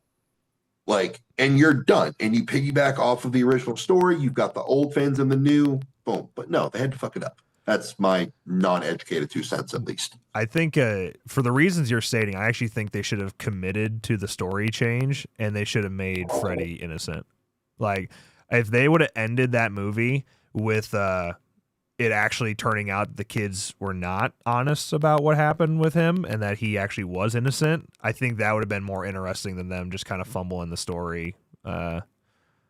I don't know. Because then it makes more sense that he's such a... He's a... Yeah. No. Like, actually, yeah, because... no, because then you still end up feeling bad for him. Yeah, because I think they were trying to lean into you rooting for Freddy. But now you can't root for the fucking pedophile, man. It's like it's that's why they never said in the original. They never came outright and said it, even though it's totally hinted at throughout the franchise. But after the first Nightmare on Elm Street, you quickly get to the point where they realize that Robert Englund and Freddy Krueger, like, that's the main character. That's who they need to get right. So they lean into it. And they have him have more cheeky, tongue-in-cheek lines and things like that. And yeah, it's hard to do that when he's actually confirmed as a pedophile. Right, and by the way, I didn't get to start with watching the original one. I think my dad rented 2 or 3 of them. Dream Warriors, and then which was the one where the chick turned into the cockroach? That's the 4th. He rented like 2 and 4. He did not rent sequential. Well, he probably knew I wasn't gonna. Probably gonna just try to survive. So that's actually the 5th, because I actually hate that movie. That's a good kill. It was scary when I saw it. Like that movie just the 4th. So 4th. Okay, so 4th is the cockroach with the snap in the arms. That's what you're talking about, right? Yep. With the bench press. Yep. Okay, so that's Dream Master. That's the 4th one. But yeah, the Dream Child has some good kills as well. But I hate that movie. Yeah. Man, I feel you're just hating on my man Freddy, and I feel like he's the scariest. Like, I feel like that's the scariest one of the bunch. Dude, the 5th one sucks though. That one's rough. Like I love 1. It's one of my all-time favorites. 2 is entertaining. 3 is great. I think it's arguably just as good as the original. 4 is all right. 5, dog shit. 6, dog shit. And then 7 I like too. I like Wes Craven's New Nightmare a lot as well. I'm listening. And, well, you're not wrong. You're not wrong. Yeah. No. Well, it's kind of like it just. Again, I'm looking at it and I was like, well, after Johnny Depp left, it was kind of like. So maybe they fucked up. Shouldn't have killed off Johnny Depp in the first movie. If he'd hung around a little bit longer, we might have seen some more. That kill's so great though. It's my favorite in the franchise. Yeah, like it's just it's not simple. It's overdone, but not like. Blood's not going to blast off a bed like that, but no, solid, definitely solid. Yeah. So since you kind of like brought up remakes, do you got a favorite and least favorite remake? Favorite and least favorite remake. Not including The Thing, because everybody says that. Yeah, I enjoyed. Well, actually, I'm a Kurt Russell fan, so I enjoy the original The Thing better. Kurt Russell's one of the original badasses, in my opinion. Well, that one is the remake technically. Like, there's The Thing from Another World from 1951. Oh, okay, yeah. yes, So yes. Anytime like somebody brings up what's the best horror remake, The Thing, John Carpenter's The Thing usually comes up, but that's kind of cheating. It's only so it's not actually. It's Dawn of the Dead. I believe the newest Dawn of the Dead, which is the newest one from like, what was that, like 2002, 3? I think it's 2004. I think. 2004, yeah. Like, I think that's one of the best like remakes of all time. Yeah, Um, Making Zombies Run. Sorry, go ahead. Making Zombies Run was a good call. Man, that was terrifying. Because like, there's always those guys where it's like, well, during the zombie apocalypse, that could be kind of a good time, and it's like, nope, this is no longer fun. This has completely left the fun zone. Yeah, now when they run, I don't like this. Man. I would say yeah. So that's probably the best remake of all time. The worst remake, honestly, Carrie. Oh wow, I mean, it's definitely inferior to the original. The original is an all-time great. But yeah, the I can't buy into Chloe Grace Moretz's Carrie. I don't know what it was. It wasn't working for me. I feel like they just missed. Yeah, I honestly think you need a nobody in that role. I think if you need to get a non-established actress in that role. I need to think this is this person's only way of existence. Yeah. Like that, I need to sell and buy that, and then I would like to see a remake of Cujo that was worth a damn. Yeah, I like Cujo. Yeah, I would like to see a remake of and I don't think there has been a remake of Cujo. I've heard rumors of one here and there. It'll pop up on Facebook, but I don't think there has been. I don't think so. I would like for that to land well. And then I was actually pleasantly surprised by the Pet Sematary remake, or excuse me, the third one. I guess it's not the remake, but it's like, yeah, was that considered the remake for the first one? Like the most, well, there's the remake, which throws the twist, and then there's that new sequel, which I haven't even watched yet, but I heard it was bad. So I'm trying to. I watched. I'm trying. It was the one that it's one of the newer ones. I want to say it was a build off of the first one. I could be wrong. Either way, the whole family ends up dying and like all reanimated together at the end of it. Yeah, that's the remake. I was actually pleasantly surprised with that. Wasn't nearly as creepy as it should have been, but I really think a 3-year-old with a scalpel is absolutely terrifying. And like, I think once that happened, I was like, ooh. And I was like, that's just going to be creepy. Yeah. Have you ever seen Sinister? Yeah. Yes. Yeah, that's another one, like creepy kids. Yeah. Yeah. Yes. So, I'm really upset. Yeah. I'm upset I didn't say Sinister. That's solid. Yeah, I don't know what my favorite remake is. I don't know. I like all those cheesy 2000s remakes. Like I liked My Bloody Valentine, When a Stranger Calls. Yeah, all of them. Honestly, My Bloody Valentine, because it showed in 3D, I think, was when I first saw it. And whenever I see a horror movie in 3D, I completely check it off my list. Yeah, it's also bad 3D. Like it's so. That's kind of my point. I'm like, I'm good. Like this doesn't need to.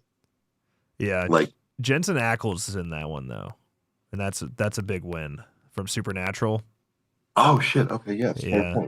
Yeah, he's in that, so I don't know. That came out at a perfect time for me. I would have been like, I was 13 when that movie came out. And what was the other one you mentioned? You said My Bloody Valentine, and what else? When a Stranger Calls. Like that's another bad movie that I enjoy.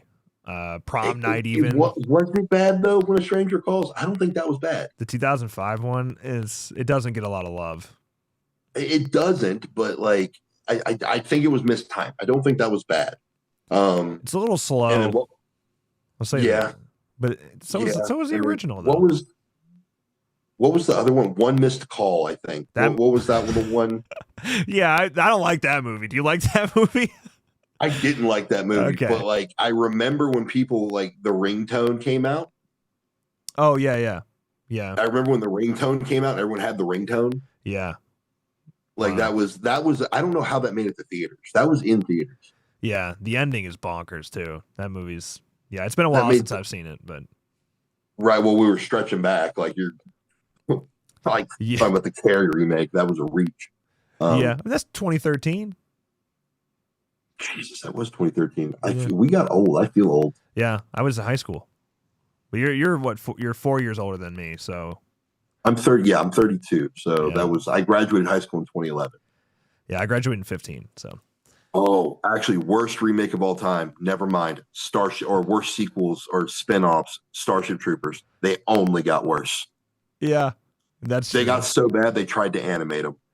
Well, yeah. I mean, you if you go down like the worst sequels, I mean, the Texas Chainsaw Massacre, like some of the sequels in that franchise are disaster, and they have not been able to get it right again since the original. The remake's good. That's one of my more likable remakes. One of my favorite remakes. It's up there. I'm sorry. It peaked when, yes, I will say actually that is a fair statement. I didn't think about those, but it peaked when was that not Jessica Alba?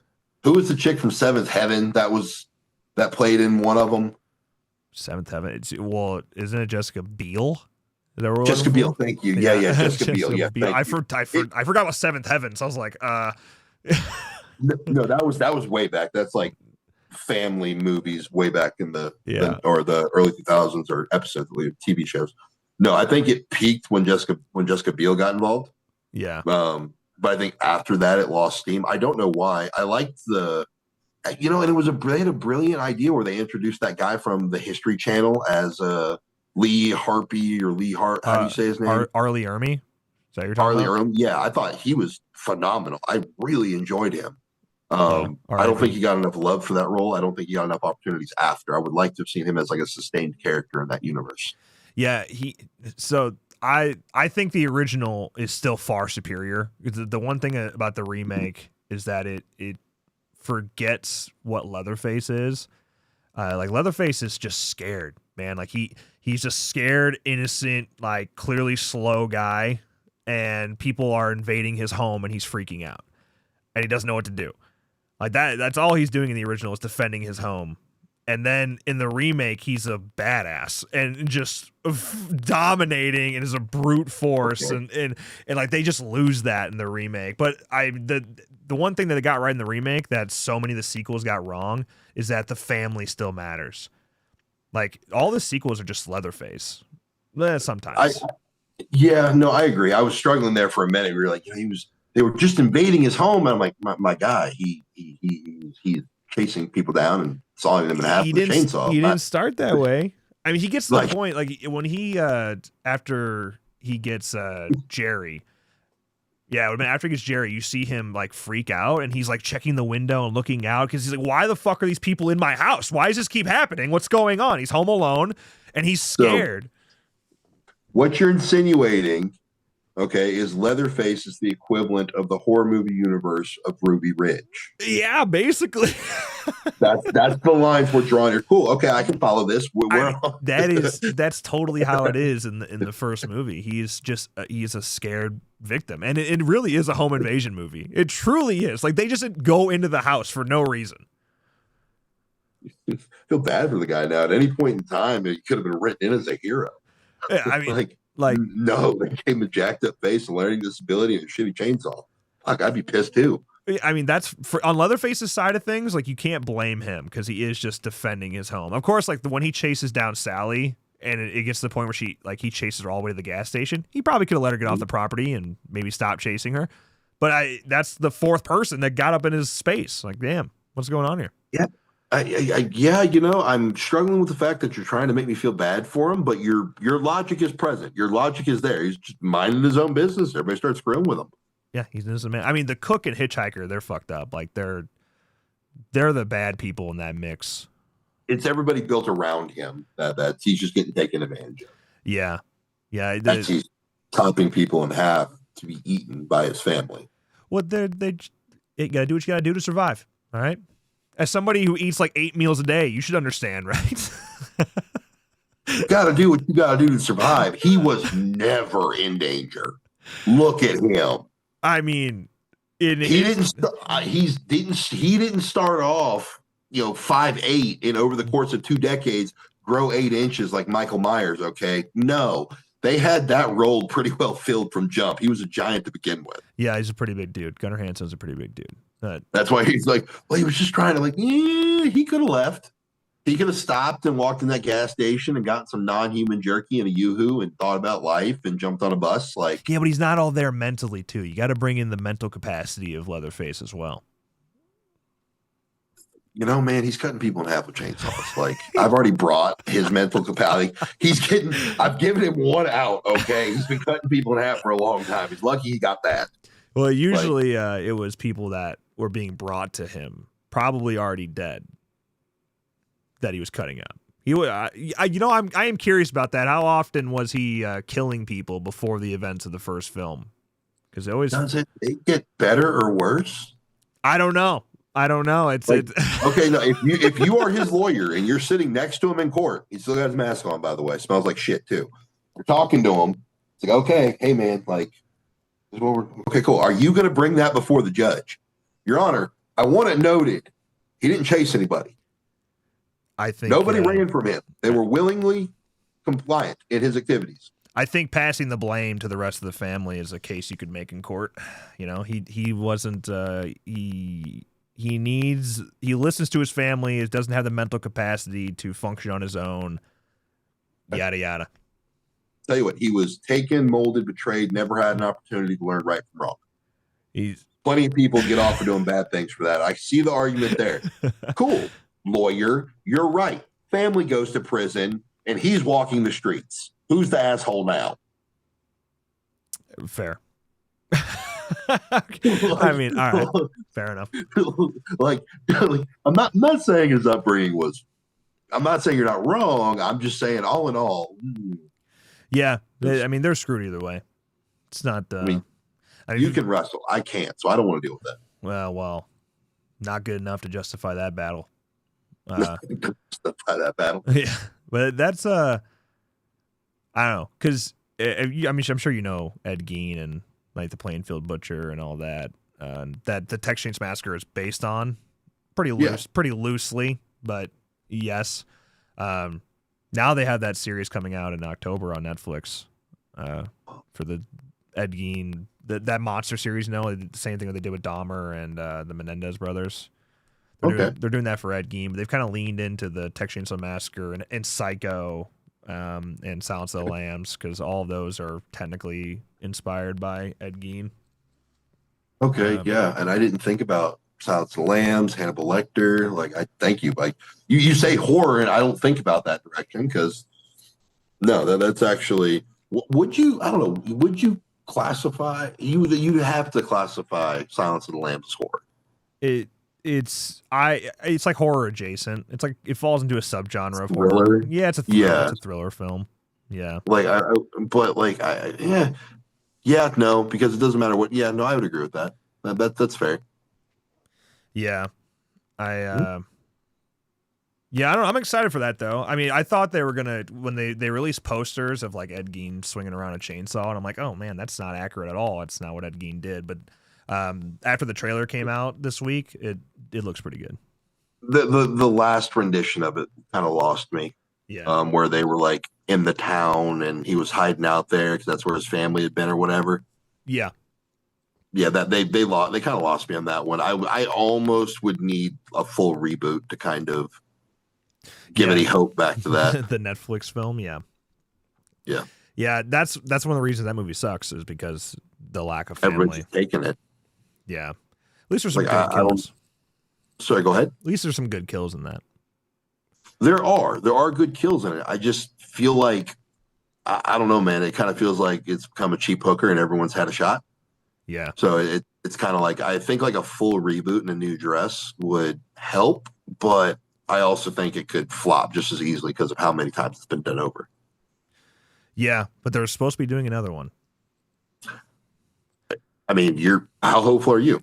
They were taking bids on it, and they were taking pitches on it, and there were some very good names in the mix. JT Molnar, actually Jordan Peele had his name in the mix, which I don't know how I feel about that. That's a weird combination. I don't know. That might be kind of cool. I mean, I've liked everything Jordan Peele has done, so I wouldn't. It's just it's so far away from anything he's made up to this point. Yeah, I do kind of want to tell him to stay in his lane though, because he's doing really cool stuff. Yeah, we'll see this new movie coming out. Him, the football movie with Marlon Wayans. We'll see how that one does. But who's the other one in there? Osgood Perkins was another one that was pitching for it. So that would be an interesting person to see take it on. he definitely knows how to make weird movies. I just don't know if the grit of TCM is his style. No, and I also don't think the Texas Chainsaw Massacre needs to be a weird movie. It's not a it's I said reboot, right? Like a reboot that still maintains a plot that's been there already for a long time. Just don't get too far away from it. Yeah. I think what I'd want to see is somebody like Ty West do it, who did like X and Pearl and Maxine. And his best movie, House of the Devil, which House of the Devil, if you watch it, came out in 2009. It feels like a 70s movie. If you didn't know it's from 2009, you probably would guess it's from the 70s. So that's why if you took his style of filmmaking and applied it to TCM, it could really catch that original grit of the first film. Yeah, no, and I'll be interested. Yeah, and that's kind of I do think that you're going to be disappointed because I think you're going to be disappointed because I don't think they're going to do that. That's not going to happen, and I don't think it's going to happen just because of the way cameras work nowadays. Yeah, I mean, Ty West proves that you can do it though. Like, because the thing is, the original TCM is a beautiful movie. Like it feels real at times, but Daniel Pearl's cinematography is legit, and there's some very beautiful shots in that movie. But yeah, it's Ty West though. Have you seen X? Have you seen X? Yes, I've seen X. I haven't seen Pearl. Like the way X opens, where it's through a barn door and it starts in 4:3, and then they push through it. It becomes that 185:1 widescreen ratio. Like I love that idea of Ty West's filmmaking mixed in with that IP. So you can pay homage to the 70s while still bringing a modern take to it. The only issue I think you're going to see is I just don't. Oh, okay. No, you could. No, you're right. You could. I don't know how well X did. I watched X. I thought X was enjoyable, but I don't know how well that did in terms of just like general well. Most of the time I get to watch movies now, it's one of my planes. But that's the way it's been, and that's where I watched X as well, was on a plane. So I don't know how well X did amongst people. I mean, review wise, like critically, it did fine. That's why it went on to make two more, and they didn't make a ton of money because they're low budget independent horror films, but like, critically and audience wise, like people seem to enjoy them. I really liked X. No. What did you think of the Evil Dead? The Bruce Campbell remakes, the Evil Dead remakes? Well, the actual 2013 Evil Dead remake, I was going to say this. I think that's one of the best remakes ever. Okay. Evil Dead 2 is still my favorite in that franchise, but that 2013 remake is pretty freaking good. Like that's a special movie. It's probably my second favorite in the franchise. I feel like the remakes got, I'm gonna say for lack of a better word, I feel like they got ballsy. Yeah. Like I feel like we really saw some Bruce Campbell towards the end of it in terms of the final fight scene where she's like just slaughtering the entity with a chainsaw, and there's just endless and copious amounts of blood. It looks like it's raining blood at that point in time. I mean, it literally is. It is at one point. Yeah, right. But like you're watching that, and it's like, oh, there's like that. I felt like not necessarily because people are squeamish or anything, but like that's going to come off one of two ways: exactly the way we want it to, or it's going to be so stupid nobody's going to watch it. And I feel like they knocked it out of the park. I was like, okay, I can buy into this happening right now. Yeah. I was thoroughly impressed. I do think Army of Darkness is one of the best movies of all time, and unfortunately, I saw Army of Darkness before I saw any of the Evil Dead movies, and the Evil Dead movies just did not meet my standard before Army of Darkness. Yeah, it's funny because Army of Darkness, I swear, when I was growing up, all I ever heard was Army of Darkness was the best in the franchise. That seems to have changed some now. I think most people put it towards the bottom, but at the same time, like that's a franchise that's never missed. That's it. So being at the bottom of Evil Dead, it's like whatever. Army of Darkness is my least favorite, just because I prefer a little bit more horror over comedy. Like I think Evil Dead 2 has the perfect balance of it. But yes. I mean, Ash vs. Evil Dead is funny as hell too, though, and I like that. I thought that was solid. I would have liked to have seen it last longer. I'd like to have seen more series to it, but like I enjoyed that a lot. El Jefe was entertaining. Yeah. They're supposed to be Did you ever play? Sorry, go ahead. They're supposed to be doing an animated one. Like an animated season 4. Bruce Campbell confirmed that back at San Diego Comic-Con in 2022-3? I don't remember. But yeah, no news since then, so I don't know if that's actually going to happen or not. Did you ever play the Xbox game they had? They had an Evil Dead Xbox game. I like Fistful of Boomstick. Was that? I think that's exactly what it was. Yes. Yeah, that's a classic, man. I thought you were gonna mention the new game. And I was gonna be excited because I sort of worked on that game. I was like, we have a connection, but no. Oh no, I don't game. I could have guessed that. I haven't. I might start gaming again nowadays. And I never really got big into it. I just haven't had time. If you ever want to play any horror games, hit me up. We can make something happen. Well, okay, where should I start? Because I have access to every Xbox and that has been made. So where should I start? Oh man, that's a tricky question in today's world. It's because what we specialize in is like asim horror. So if you ever heard of Dead by Daylight? My daughter. Okay, I don't know if it's maybe a bad parent or not. My daughter plays that, and I don't know what it is. It's 1v4. It's one killer versus 4 survivors, and you just have to. In Dead by Daylight, you have to repair generators to open an exit gate and escape. But so we do play those types of games. So when Friday the 13th, the game came out, that was like our thing, and that's 1v7, Jason versus 7 counselors. Most recently, the Texas Chainsaw Massacre, that's 4v3, which that was sweet. Okay. It died in a brutal way, but that game was sweet. And now Halloween is coming out next year. That's another ASIM game. But horror in general, like Dead Space, top notch. If you're looking at Dead Space, even looking at something like Resident Evil 2, 3, and 4 remastered, those are great. Especially 4. I definitely would lean towards something that involves me having a gun. I understand the concept of the survival. Yeah. But I like shooting back. So I definitely think I would lean more towards. I'm glad you said Resident Evil. I haven't even thought about those in years. Yeah. Talk about something that ended up flopping. It keeps coming back, man. And I mean, the movies suck, but yeah, the games they did. They could have been so cool, but they just bounced around so much. Yeah, I mean now Zach Kreger's making the new one, so I didn't know they were making another one. Yeah, I forgot what they're calling it, but yeah, Zach Kreger is directing it, and if there's anybody in current modern horror that I would trust to do it, it'd be him. But Zach Kreger's been doing such cool original stuff that I'm kind of bummed out he's going in and doing an IP. I'd prefer him to stick with his original stuff. Yeah, because where's it gonna? I don't even think I've seen the most recent one. I think I stopped the last one when they were what was it?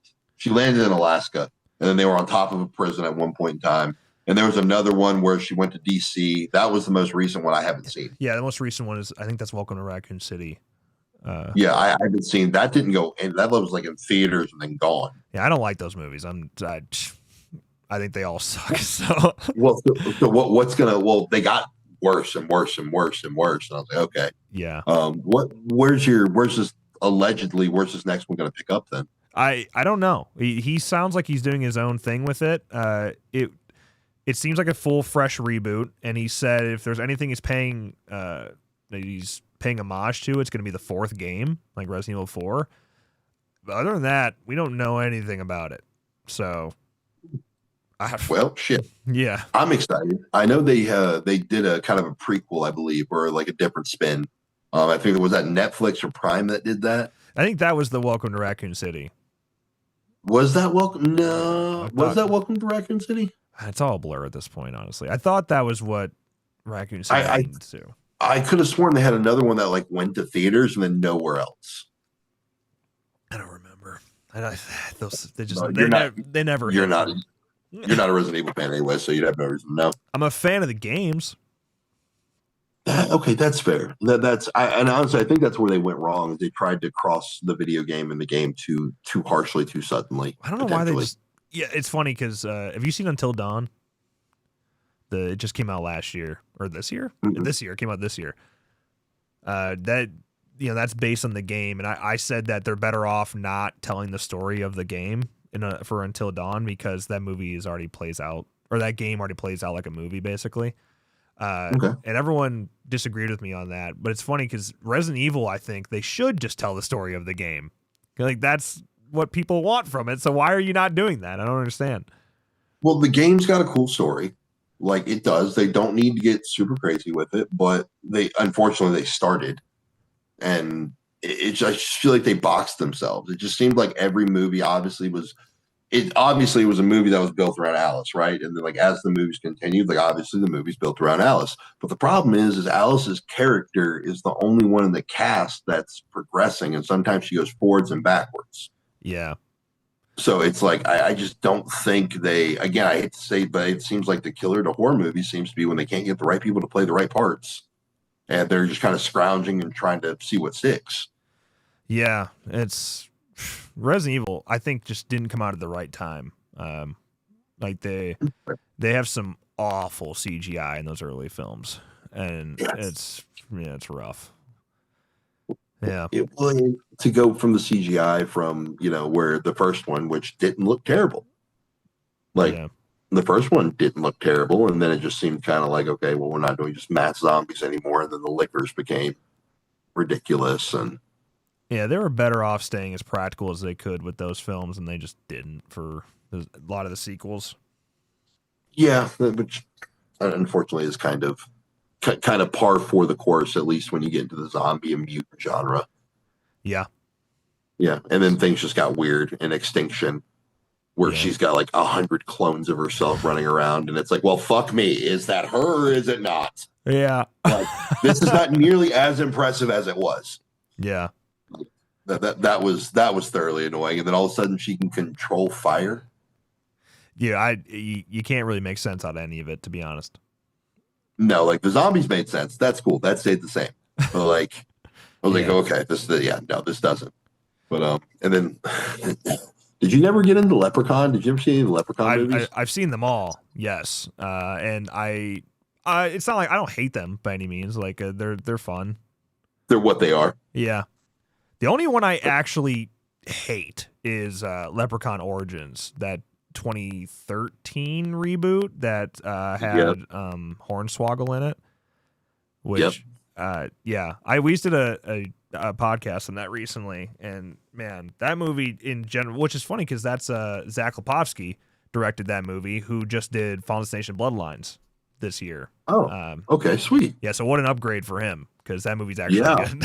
Yeah, I did not. I would not have. Well, and I know Final Destination, you either hate him or you love him at this point, right?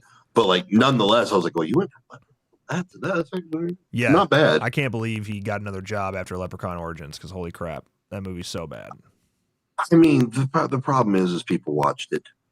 Yeah, I don't know. That movie probably didn't make shit for money. That one was rough. And then they got a Hornswoggle, which is cool. They work with WWE Studios then. Cool. Yeah. But then they make the Leprechaun this creature. And when I was watching that movie for the first time, I'm like, there's no freaking way that's Hornswoggle. There's no possible way that's him. It's a full-grown person. It's a full-grown creature. Like, there's no way it's him. And just recently, he did a podcast talking about his experience making that movie. And yeah, they put extensions on his arms and legs for him to play the character still. I'm like, why the fuck would you do that? Why would you go and get a little person to play Leprechaun? That's the purpose. Yeah, like, what's the point? It's so stupid. Yeah, so that, in general, that movie just makes me mad. But there's some pretty talented people in that cast. But you wouldn't know it because the movie sucks. But well, yeah, screwed up the Leprechaun with whatever they came for. Yeah, they went with a Celtic creature versus what we know as Leprechaun. And I mean, Lipovsky said that he wanted to do something different and make it scary. I don't know what. You can't do that when something has a cult following. You can't do something different to a cult following. You can do whatever you want to, right? Who am I? But it's like, why? What was the other one I just tried to watch? I tried to watch the most recent Hellraiser. The Hulu one? Yeah. I like that movie. That, like, it made me want to go back and watch the original ones because I hadn't seen any of them, at least not in, like, full. And I was really kind of disappointed when I tried to do that. I didn't mind the Hulu one, but I was really hoping, okay, well, the originals maybe, and I had a hard time following that one. I love the first film. That one, the first three are solid. I really like the first one. I actually have an original Hellraiser poster that cost me too much money. But yeah, that one's sweet. But yeah, the second one's pretty good too. The third one's all right. After that, they fall off really hard. I mean, really hard. They just rely on peeling skin off.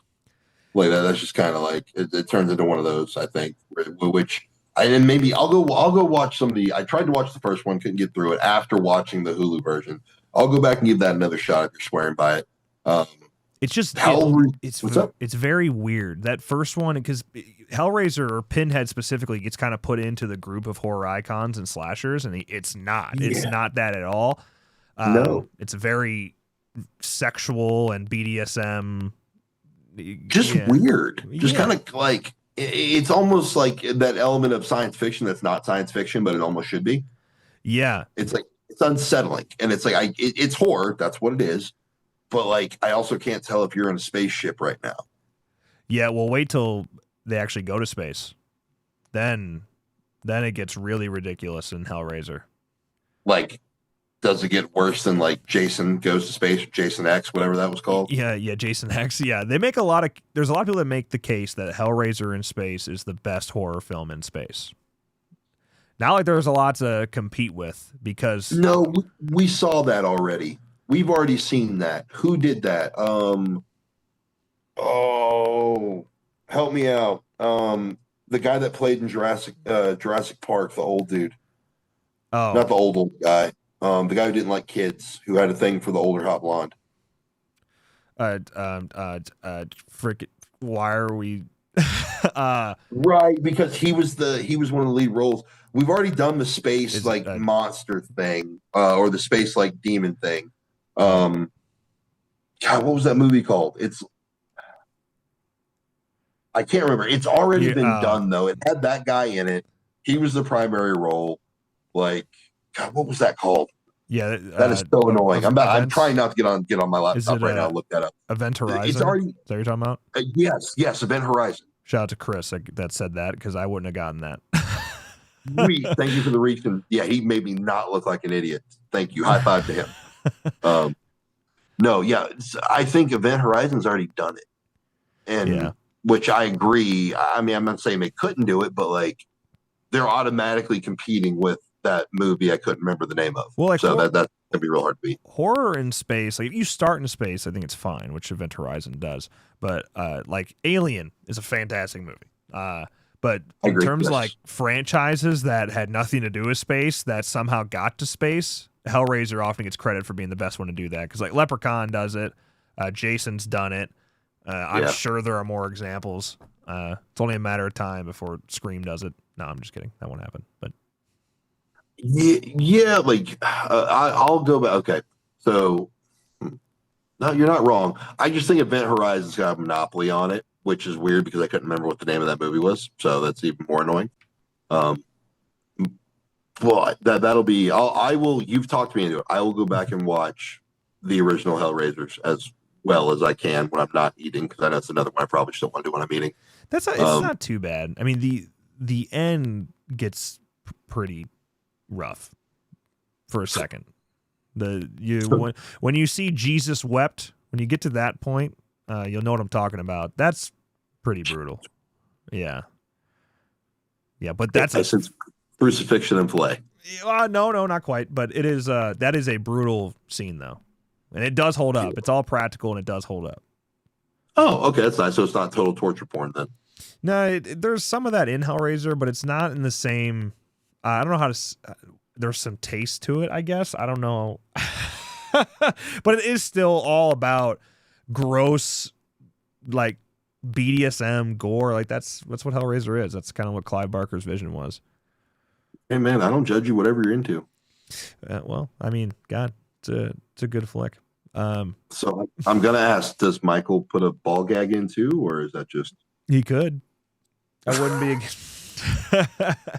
What? So you were talking about that mask earlier, and if I would have spent $1,500 on it, what's like the dumbest thing you've ever spent too much money on? I imagine it's something related to your gym equipment, which I have a home gym too, not like yours. You're rocking like that 40-foot walk you're doing, the lunges you're doing. That's in your garage, right? That's like in your home gym, or?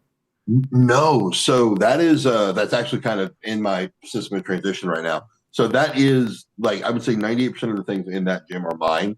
That is my spot at the other end of a county you haven't heard of that has no address. And I say it's mine.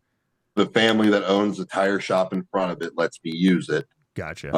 And the gym I was at last year ended up shutting down. And the guy also owned the tire shop next to that gym. And he's like, well, I've got a space.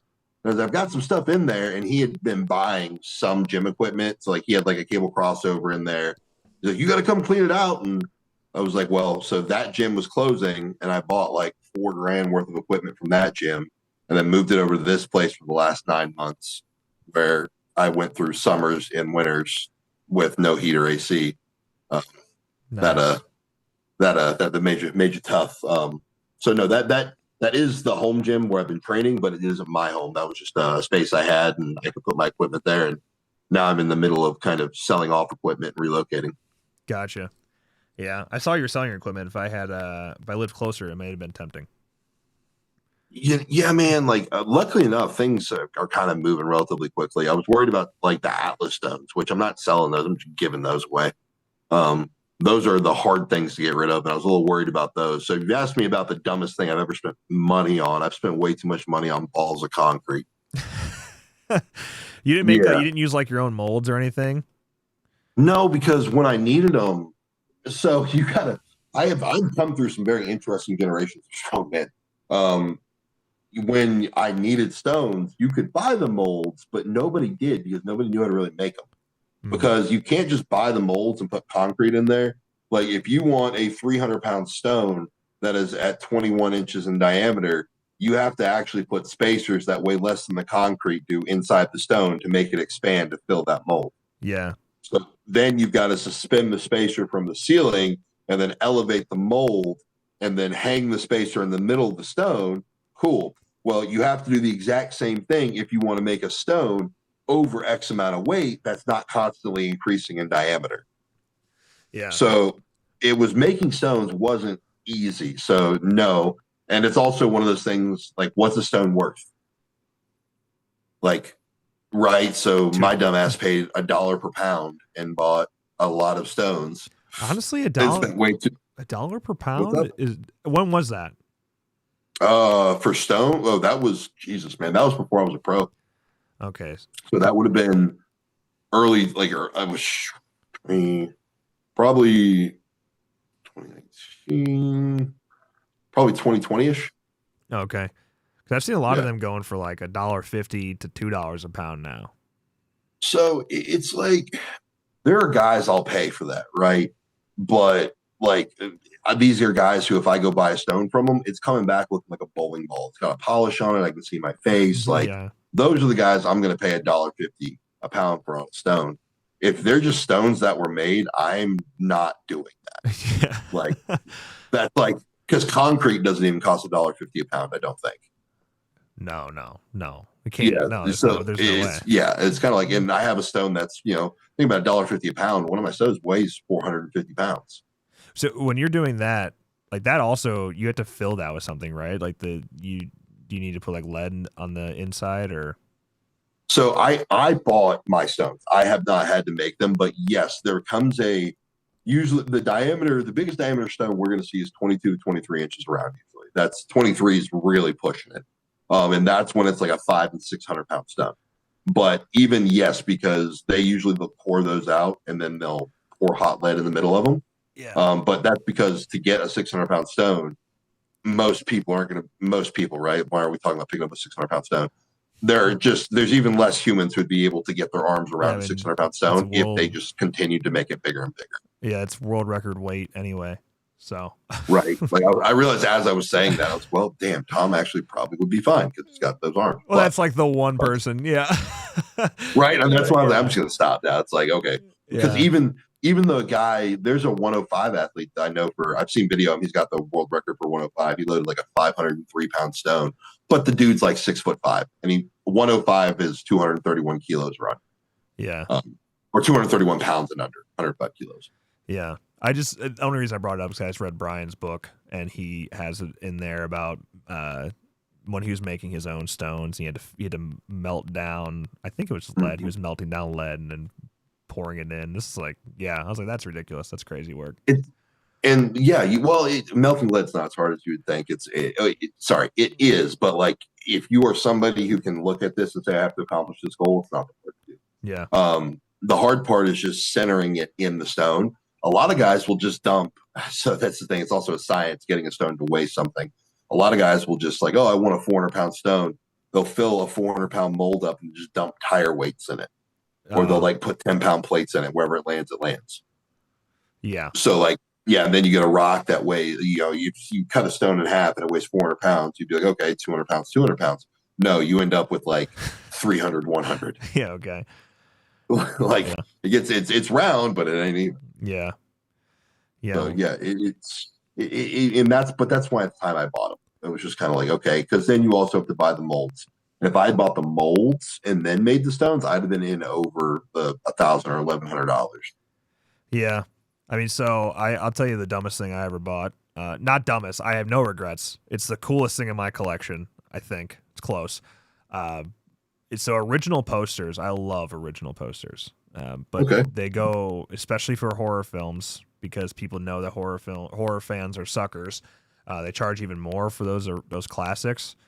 So I've always wanted an original Halloween poster, and when I was living in Chicago, I was making quite a bit of money, and I came across one at a convention, and I bought it. And it was $1,500 for a poster.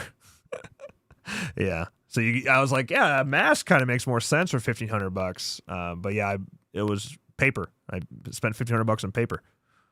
I spent $200 on a crane counterbalance weight, which you can't conceptualize what it looks like right now. That's fine. I couldn't either until one was in front of me.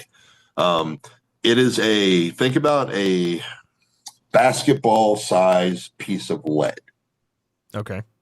Circular shape that has a hole in the middle about yay big. It drives all the way down. And then it's got it's like 1 to 1.5 inch bolt that goes through the top. Well, there's a part that goes in the middle, and that connects to usually a cable. So if you've ever been driving by and seen those big cables hanging, and it looks like they've got the beach balls hanging on them. Yeah. That's what that is. And it's actually about the size of a beach. It's about the size of a beach ball, a little smaller. And it weighs 275 pounds.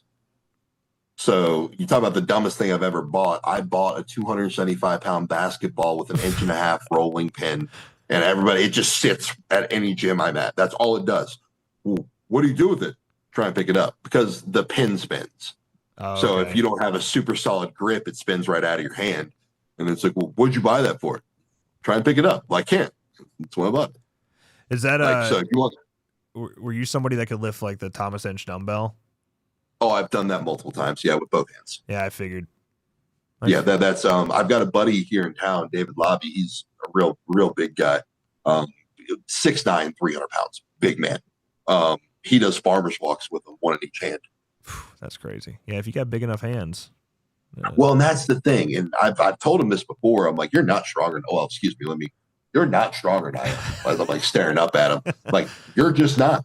There's nothing you do that I can't do. But when he's got these dinner plate hands, so he can just get around everything. And I'm just like, I hate you. Yeah, that's a cheat code. Because he could probably damn near like hook his thumb. He doesn't ever hook his thumb. That's like, I watched Dave deadlift. Dave does not lift heavy all the time. The most I've ever seen Dave deadlift is 500 pounds. But Dave takes paper towels and puts them along the knurling, and then he calls it monkey grip because he wraps his thumbs on the outside of his pointer finger and he grabs the bar like that. That's wild. So Dave will be doing sets at 500 pounds, just very controlled, and that's how he's holding the bar. I mean, so he's got to have very legit grip strength too, then, just to be able to do that even. Yeah, it's just, well, yeah, I mean, he can run farmer's walk. Picking a Thomas Inch up is one thing. Dave was in contention at one point in time to be somebody who could clean it with one arm to his shoulder. Gotcha. Yeah, so there's levels to that. Yeah. But Thomas Inch. So I've got stuff I've spent money on things like that, where it's what does that thing do? Pick it up. I can't. I know. I've got a pair of 200-pound dumbbells. Yeah. And what do you ever actually use those? I roll them around. Yeah. But I was helping a buddy move a storage unit. He goes, "Hey, if you help me move my stuff, I'll give you those dumbbells for $400." I'm like, "Yeah." I've never even seen a pair of 200s. I've done rows with them maybe twice. Yeah. I've only seen a handful of people ever press that heavy. Actually, one of them is Brian. So I have never. I won't press them because the one they don't really make them anymore. Like you can get them like mine are the pro style, so they've got like the silver plates that are lined in, and then like so it's the pro style dumbbell. If you look them up, you can get them made for $1,800 for a single. Jesus Christ, that's Like yeah, so it's kind of like I bought them. I was like, oh, and like I'm looking at them, and they're not bent. They're not like they're a little rusty, but they're not loose. They're not bent. And I've had guys in this area ask me like, oh, you've got them. Can I come try and press them? I was like, you can buy them first. Yeah. Because if you drop that thing on its end, it's going to bend.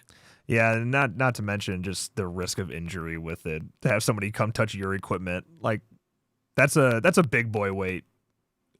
I would definitely make them. Well, so what I also can say, lucky for me, Virginia is a 1% liability state, meaning that if anything came down to negligence or lawsuit, like it's literally if you're 1% liable, I can prove myself to be non% or no percent liable. So yes, but it's the big boy weight. And it's also what are you going to do once you press it once, and more importantly, how many friends are you going to bring with you? Yeah, true. Because you're not going to kick that up from your knees. Yeah, you're not going to. First off, they're almost 2 foot tall, yeah, if not. Like so, like and they're so long that if you brought them up here, like Eddie Hall is the only man I've seen at his biggest that was wide enough to shoulder those, and it actually sits like a dumbbell should on your chest. yeah. And so I couldn't imagine pressing them. I can't do it. I couldn't do it. That was the most impressive part of seeing Brian do it because he does kick him up from his knees and then he puts him back down and he carries him back to the rack all in one go. It's like, okay. Yeah, I've watched Brian do some really impressive things that I just decided weren't impressive because Brian was doing it. Yeah. That's a like, special it's guy. Kind of like, you know what? Like, that's just because you have to understand, you watched him do that on YouTube or on a video. I've watched him do those things and then walked in behind him. Yeah. That's like tough. We were at the SMO one year. It was my first year doing it. He had this wheelbarrow implement. We had to run into an arm over arm, and I picked it up backstage one time. And I was like, okay, that's heavy, doable. I didn't realize it was sitting on lifted caster, so it was like twice as high as it was going to be out there. So I walk out there and I grab it. And I go to pick it up and I go, yep, nope. And I grab Gabriel Pena. I was like, come here. And he grabs it and he goes to try and pick it up and he goes, that's not moving. And I call Evan Singleton over and Evan grabs it and just picks it up and laughs and like looks at me and I go, hey, Brian, come here. Comes walking out. It's like, with all due respect, you are an asshole. And he goes, what do you mean? I was like, none of us can pick it up. Gabe's pulled 1,000. I'm on the cusp. Evan, like, we can't even get that damn thing off the ground to get it moving. Do you know what this man does? Just does it himself. No, he pulled. So this thing weighed like 900 pounds, and we had to push it and then load sandbags into it. It already had 600 pounds worth of sandbags in it. 600 pounds worth of sandbags and like 10 45s on the front. Brian pulls 2 45-pound plates off. Oh, perfect. Problem solved. Like that's how he felt. He walks out there, talks to one of his guys about it, and then Brian himself takes a plate off and carries it to the back and goes, "It's lighter now." I'm like, Jesus. No, Brian. That's yeah, it's tough when you got a guy like that doing all the equipment testing. Yeah, I remember the Rogue called him out one year to test equipment, and I remember when I heard that, I was like, why? Like, well, you could have proved Brian Shaw can do it. Let me tell you exactly what that means. Yeah. No, Brian's a great guy, though. I've had a lot of really good experiences with him, shared meals with him. He's fed me dinner in his house. His wife, Carrie's amazing. His boys they're boys. They're rambunctious as hell. Yeah, I think when it comes to like the strongman community, I've met so many like celebrities at this point, just across horror conventions, people that I wouldn't believe you that I met and even worked with. I've worked with some amazing people from that industry as well that I wouldn't believe if you told me I worked with them today. But I think I would still get starstruck around most of the strongman community. I think that would mess me up a little bit. Man, it's where well, it's weird now. I say because I'm a generation that's moving out, and then there's a new one coming in. But most of the guys that get into strongman, not all of us, but most of us, don't come from much, Yeah. and we're thrusted into limelight, or we have troubles back home that people don't take into account, and that happens frequently simply because there's not another sport out there where the top 10 or like the top 15 in the world are as accessible as we are. Yeah. And it's just that makes it very different. It offers a connection to people. So I would definitely tell you that being starstruck, not necessary. I had to be starstruck around Thor and Brian when I first met him, and then I realized how stupid that was. Yeah, because I got to talk to him. Like, yeah, Thor was at my first Arnold. I didn't know anybody. Thor was the first guy to ever speak to me. that's cool. Like, I didn't have to go talk to him. He came and spoke. I say he came. We were sitting on the bus together, and he was like 4 seats behind me, and he reached over all of them and tapped me on the shoulder. And that was kind of the hardest tap I've ever felt. Giant hands. He reaches over 4 seats and taps me. He just starts talking to me. And I was kind of like one of those ones, Jesus, Thor's talking to me. And it's like, this is okay. So I would definitely say we're a group of guys, myself, not necessarily starstruck included, but we're the easiest group of guys just to go talk to. Yeah, they usually, that's honestly how it is pretty much across the board. I've met a few awkward encounters with horror celebrities, but usually people are just people, man. Well, I'm dead serious, man. Strongman's a bunch of nerds. It's this weird mixture of like the blue collar oil field worker and the guys that are obsessed with anime. Well, yeah, a lot of times the guys that get that big and that strong are guys that often were loners when they were younger, and needed something to get out of that space. I was always an outcast as a horror fan, Yeah, I was a kid who kept to himself. Definitely, everybody knew my name, but very few people knew me. But we're kids. Like, I remember, like, when all the UK guys come over, at World's Strongest Man, I'll never forget it. 2023 or 4, all the UK guys are downstairs in the lobby, and they've got all these like snack bags cut open, and like they've got them cut open, and they're like eating on them like plate style. And it's also like Eddie Williams as well, and it's like Paul Dwyer and a couple of the UK guys. And I'm like, you guys know that's not how bags work, right? And they're like, we can't get these back home. I'm like, what? And they're like, yeah, like they just banned Cheetos like last week. We'd never tried them before, but we couldn't get them. So that's because so, of the dye, you have right? like these giant men that have like gone and bought all these snacks and just cut them open and like have laid them out on these foil plates and are just sitting in the lobby like trying them and talking about them. That's wild. That's cool. Everyone seems so cool, man. And like just going off like panels and stuff that I've seen, everybody seems so down to earth. I'm hoping next year I can make the trip out to Strongest Man on Earth. But it's such a weird trip to make out there because what's in Loveland, and yeah, it's not in a very accessible place. Yeah, it's like to fly out there, and then you got to figure out a car and a place to stay. It's been an hour, and it's been an hour from the Denver airport. Yeah. And it's not cheap out that way either. Like getting a hotel out there, just that whole. It's Colorado. Colorado's expensive. Yeah. Yeah. I did apply to work for Brian. So if that ever pans out, yeah, man, I just be ready. That's the only thing I can say. Brian knows one speed. What did you apply to do for it? Well, so this was like a fluke, and it won't ever work out. I don't expect to hear anything back, but I was going through his website, just ordering shit. And I happened to see he had a career page on there, and it was for social media content creator, and it fit what I do for a living to an absolute T. Outside, not just like my own YouTube, but I was doing it for a company called Boss Team Games. I was doing like that exact job description. I was doing it for them. And I was like, dude, that would be so cool. I do this shit for free. Come film Brian work out. I'll fucking do it for free. So yeah, it was a cool opportunity, but I was a couple weeks before Strongest Man on Earth. Obviously I haven't heard anything. And the idea of moving to Colorado stresses me out anyway, but yeah. Yeah, I know James pretty well. James does a few different things, and he was originally that for Brian and has kind of become more and more important. But that is the one thing, like, James is There were days when we were out there at like 9 a.m. and James had been there since 6, and he didn't leave until 10 the night. Like, he's had breakfast and dinner there multiple days when he's working. So that's the only thing I'd warn you is Brian knows one speed, and that's all the time. Yeah. Yeah, I mean that's kind of how my life is right now, to be honest. Well, man, then I say go. Colorado's expensive, but it's pretty cool. Well, I need them to hire me first, so There's you got to use that boomer logic. You got to show commitment, show up at the guy's doorstep, knock on his door, ask him if he got your help me out your resume or not. Don't do that. Brian likes his privacy. If you show up and knock on that man's door, I'll assume you'll kill me. It's cool.